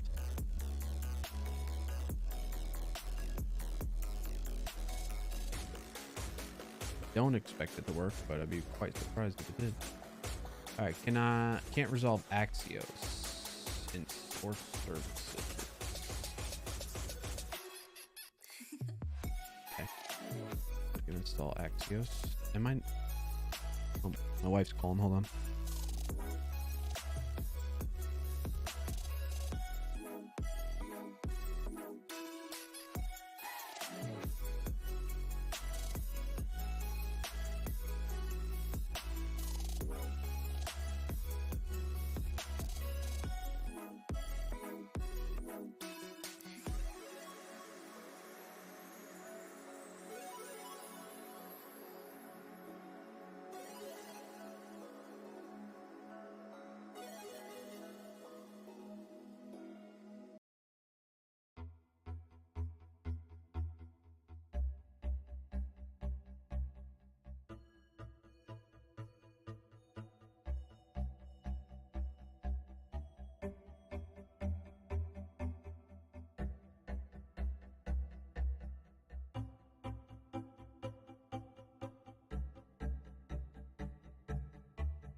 All right. Does this have Axios?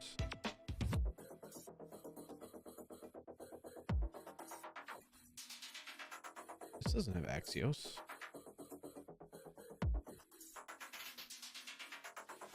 It's using it again. External API service under services. Does it just come built in or something? All right, whatever. I'll just install it.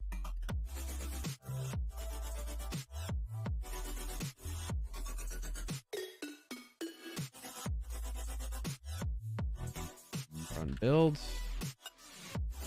This is the fun and exciting side of development, chat.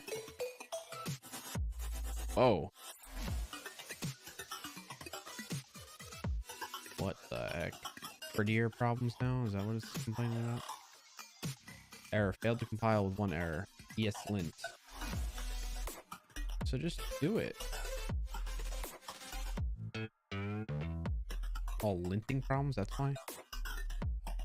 You may use special comments. Builds failed with errors. You forgot bugs off when adding Axios. Yeah, true. npm run lint. Can it just fix?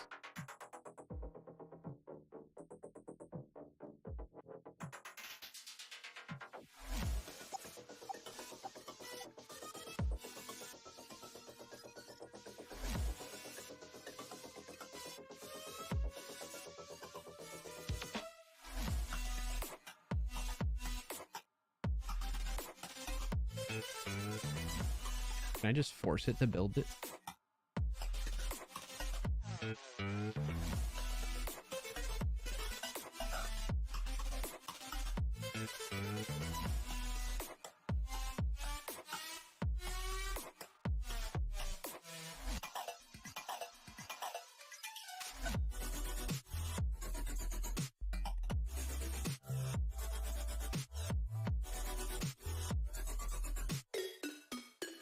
Recommended protections disabled. Yeah. No bugs equals off. Oh, it still failed. What are the errors? these errors. No, define props is not defined. Define props is not defined. Well, how do I define them, view? Disabled, no. Undefined, this line? Yeah, let's do that. That sounds about right. Cool. All right. Clear. npm run build force again. I just want to get it working. The linting stuff, like, I don't care right now. Hey. Hey. Hey. I think it's working. Hey. Hey. Refresh. Oh, no. Cannot read property of undefined reading. Oh, and message service. Okay. Hey, we're making progress. Where was that? API server.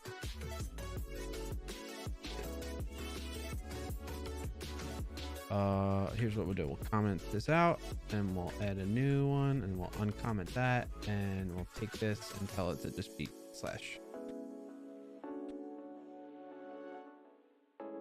That should make it rebuild, right? Yeah. I think it's working. Oh no, I feel seen. Yeah, buddy. All right, let's refresh. Okay, we got a different error. Cannot read destructure property is authenticated of undefined. Okay, because auth 0, use auth 0 thingy. What file was that in? Runtime core. No. Auth view production.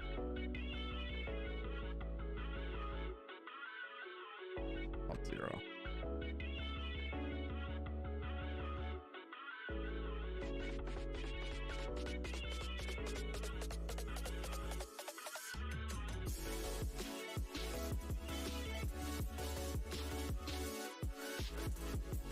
If I want to log in, I want it to just go to /login. Login button. What is the login button doing? Login with redirects. Go to profile.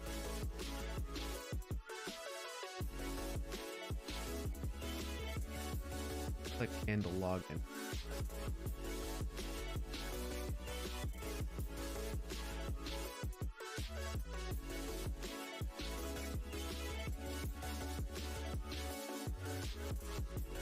All right, so now I needed to go auth 0 view JS.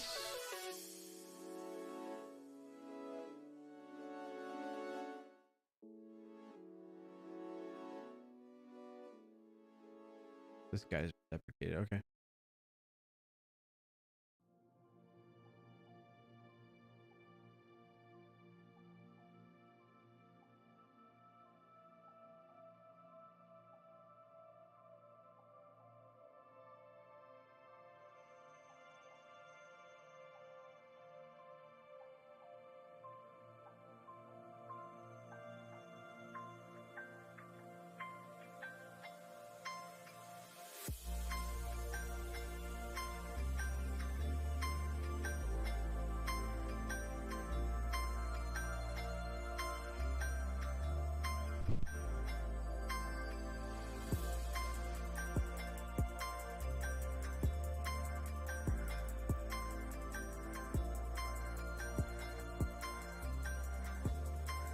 What's up, Corey Weathers? How's it going, man? Miss you, dude. What's new with you? What's your win of the week?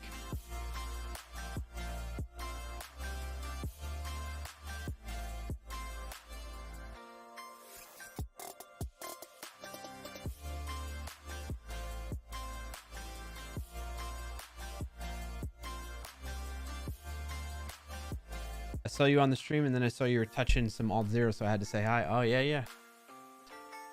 Yeah, buddy.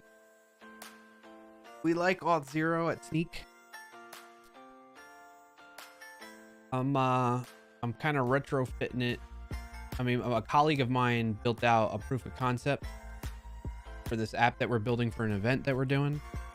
And I'm trying to port it over to where what they were doing, they were just running, they're using like a local server to run it and host it, the View app, and I'm porting it over to run and host in a Node app.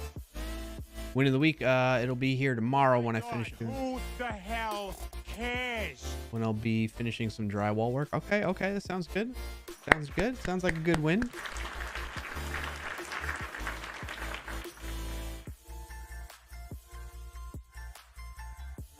Oh, I like what you're doing, clarkio. Okay, cool, thanks. Glad you like it. Oh, integrate Vue.js with an API starter. This section focuses on showing you how to get an access token in your Vue application and how to use it to make API calls. So what I want to do is, so what he was doing though is, oh, hold on, he's messaging me right now.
Why, Clark? You got so many tabs open.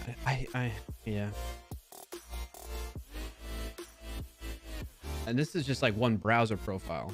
This is my streaming browser profile. Then I have my own personal browser profile that has 1,500 tabs open because I like beating up my computer's memory, Corey.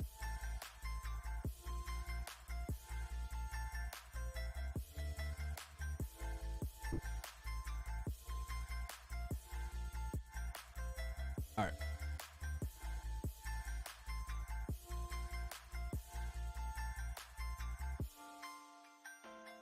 So in source main, import create alt 0.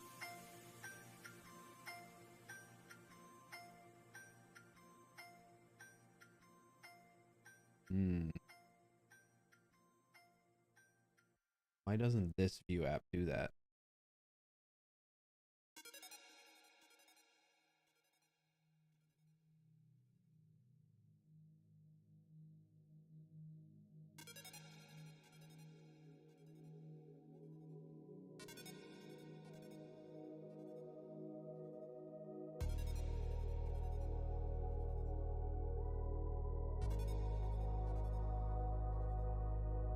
Import app from app view. I mean, it is doing that. Import router, so I should be able to do it here. And then app.use router. Am I doing app.use router? Create app.use router. Okay.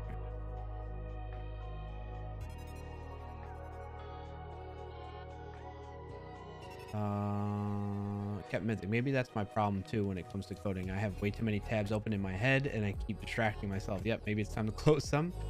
Trackberg tabs. Some of us open tabs, some of us file new Corey. Let's try and follow the same. Const app equals create app.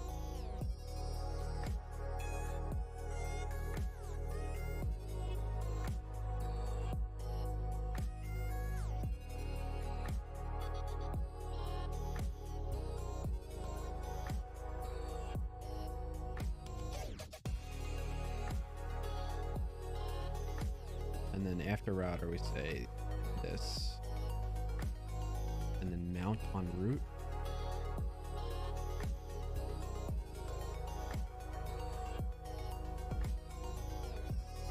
doesn't like when you do that, huh? Yeah, tab it. That's fine. All right, so how do I get this import meta? Environment does not exist.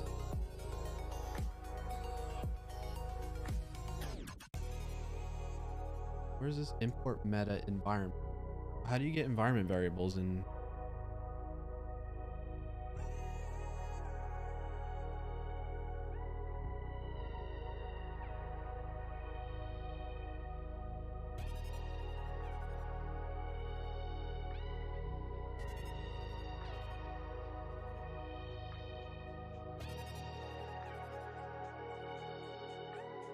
Oh, for now. All right. Once you reach the call protected API section of this guide, you'll learn how to use the API.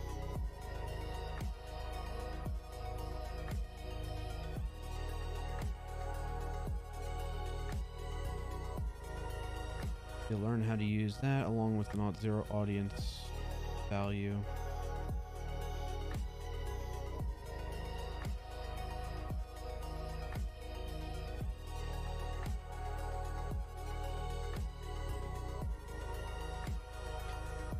You'll learn how to use the API server URL along with an auth0 audience value to request protected resources. For now, the application is using JSON server to mock the API, which is fine. All right, friends, glad I got to hang out a few more minutes. Got to go get dinner started before the teenagers start. All right, Frackberg, have a good one, man. Appreciate you being here. Have a good rest of your Friday and weekend. I'll see you next week.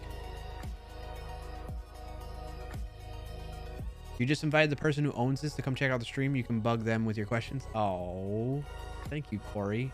I'm probably going to be wrapping up soon anyway, but I appreciate that. Later, Clarkio. Not yet. I'm not going anywhere yet, Frackberg. I will be soon. The kids are on their way home.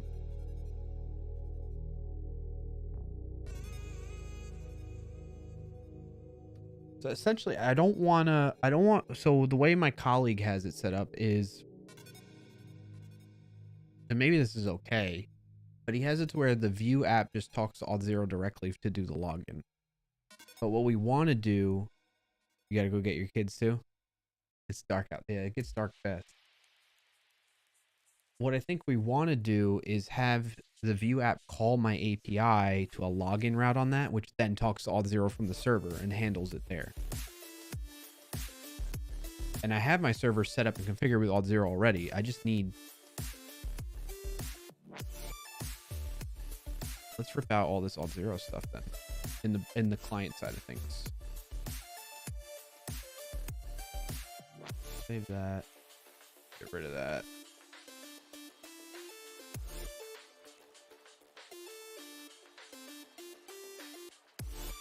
Problem is this is authenticated stuff isn't going to really work now, is it? It's saying use auth0. And how's it going to know?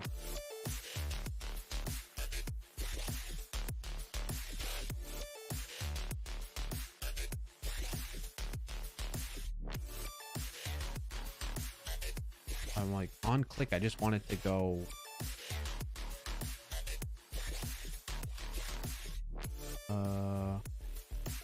How do I tell Vue.js request server route? I need to use like Axios or something like that. Client side versus server side routing. Yeah.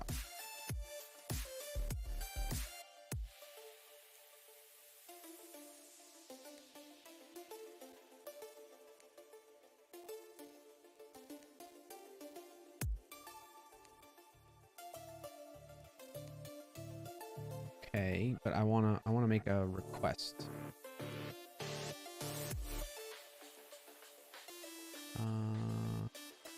API requests.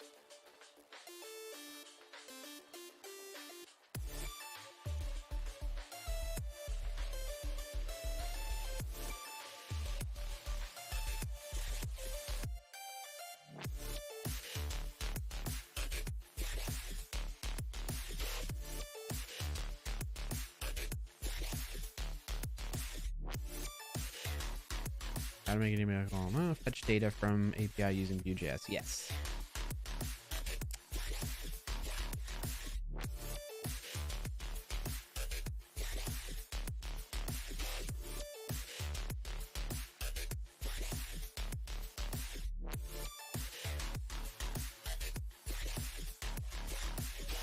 to a Vue.js. We will now edit the script.js file to add the API call. Before that, you must decide on the API. You've chosen jokes data API. You can access the API console, blah, blah, blah, blah, blah. Oh, okay. So you can use fetch call within Vue.js component to make the API. All right. So fetch. Where are we? Fetch that.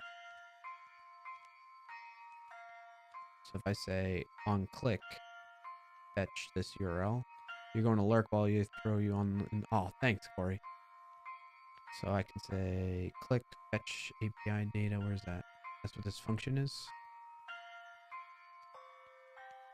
Click equals that. Okay. This is my first time doing Vue too, so this is interesting. Handle login. So what I'll do is I'll comment this out. And I should be able to say fetch. I need to import it.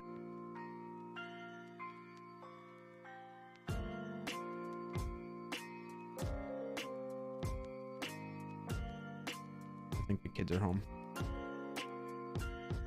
Do something like this. Fetch. And I'm just going to say slash login. I don't need these headers.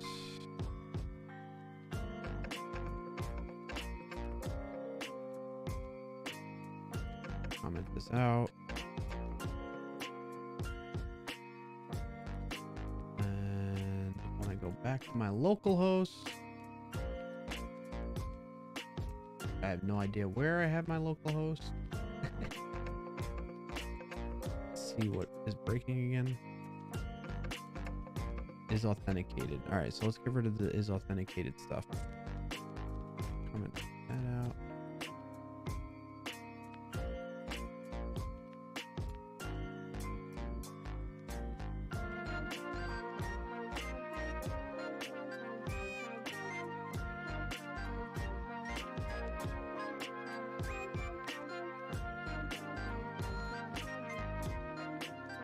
That out.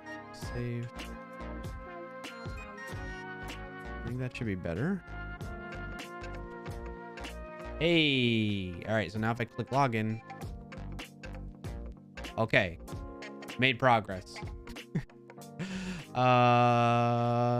Cores. What you talking about? It's the same URL. Oh, access to fetch that from origin localhost has been blocked by cores. Header is present on the request service if an opaque.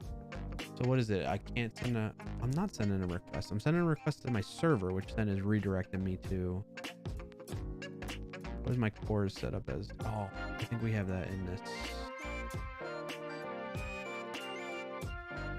server.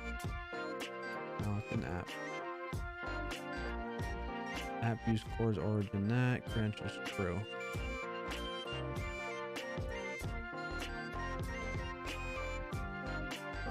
Right, close all that. There's the client. Go back to the server side.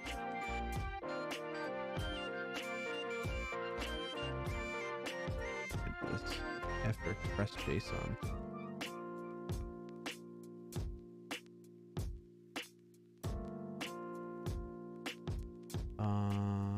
Not this, but that. And then I need to also npm. Oops, I keep doing that. Ah!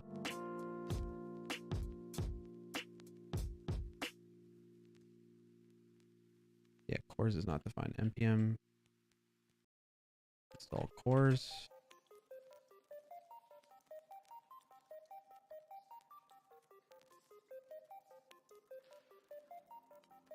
And then, oh wait, not there.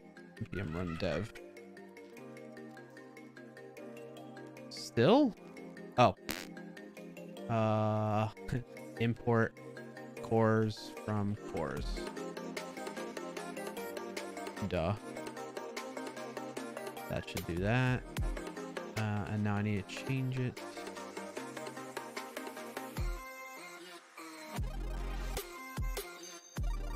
Do I also need to add the other one, maybe?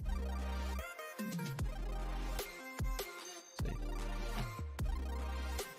redirected from that. It has been blocked by course policy. Access to fetch at. So if I add this maybe in here.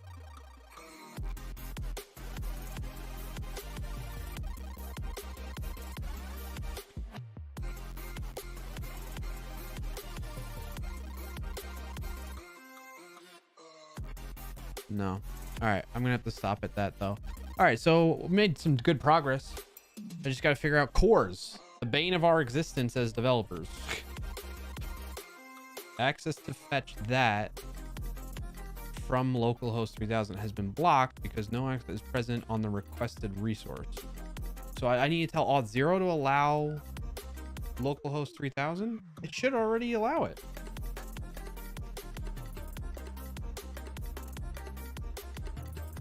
It should already allow it.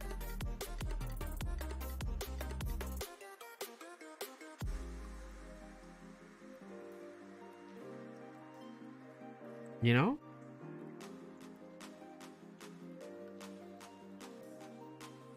All right. Here's what I need to do before I leave. Taking my own advice from earlier. I need to create a list to do, or really just notes really. Need to control enter, determine how to load environment variables in Node.js hosted Vue.js app. That's one.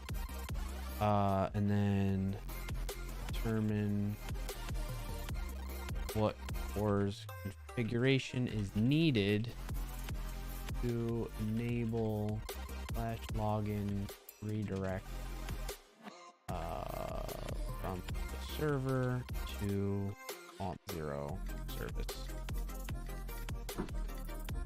Be right there. All right. Now that I have notes of that, at least, let me create a branch. Stop that from running. Stop that from running.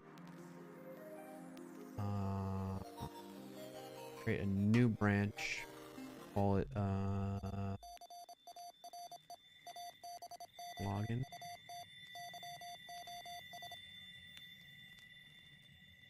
Okay, we'll call Auth0 login implementation now. Auth0 server login. Okay. With that, I will make sure I delete that temp folder from the client. Get rid of all that noise. We can refer back to it from the original branch.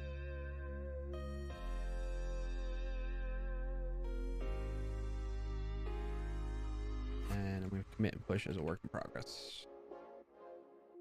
Yes. Yes. On clarkio. Okay. It's status. Yep, I'm on that branch now. Okay. Cool. I'm leaving in a good spot. Even though I didn't get everything completed, we made good progress. I have a Node.js application now that is hosting the static resources of a built JavaScript application. And I'm on my way of figuring out how to implement the Auth0 login server side for that instead of directly in the Vue.js app. Although I probably can, so like, I think if I figure, note to myself,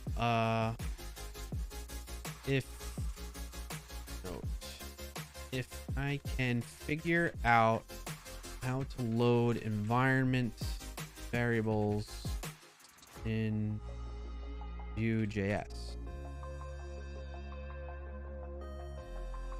which is that import meta, whatever it was, something.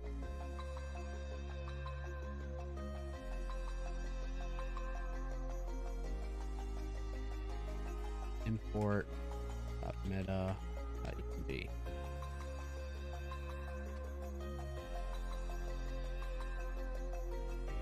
That's what it is. If I can figure out how to do that, from a node server.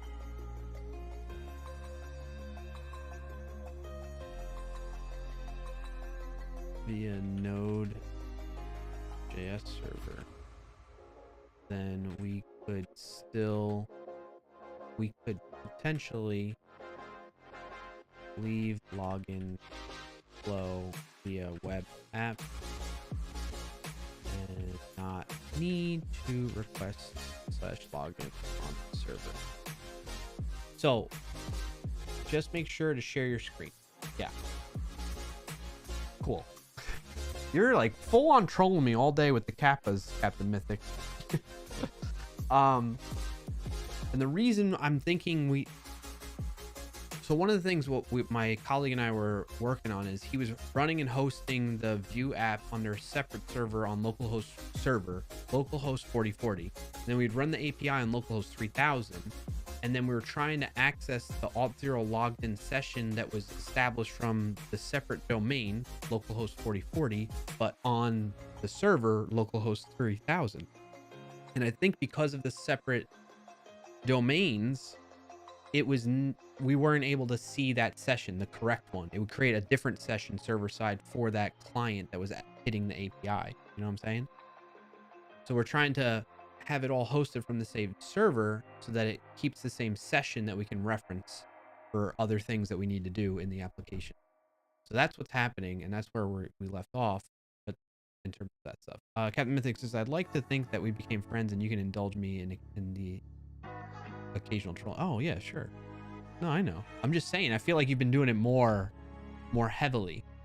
But it's fine. Like I'm just making an observation. I'm not complaining or anything like that. So it's all good. Captain Mythic. Troll you back. Let's check that in. Add notes for reference. Push that, please. Okay, cool.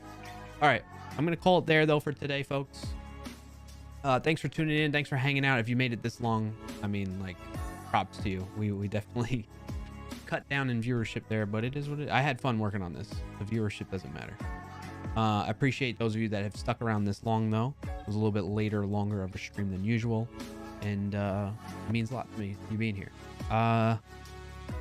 For everybody that supported the stream in unique ways, whether you're just lurking or chatting or you followed today or you subscribed, cheered, gifted a sub, whatever it may be, thank you so much for that. Hey, the Cyan God, welcome in. I'm just wrapping up, getting ready to go. Yeah, sorry, bud. So we'll see you next time though. I'll be back next week. I'm gonna be streaming pretty much every week because I think the way the holidays work out, Fridays will be free for me and not on a holiday. So I'll be back next week, which will be Friday, December 9th at 12:30 p.m. Eastern time. We'll go through the usual shenanigan show and keep continuing to iterate on this project. I will update you on any progress I make off stream as well, like I did today. And yeah, I hope to see you again. Have a good rest of your Friday and weekend. I'll see you next time. Roll the end credits, Jim. Come on. You gonna do it? All right. Peace out, everybody.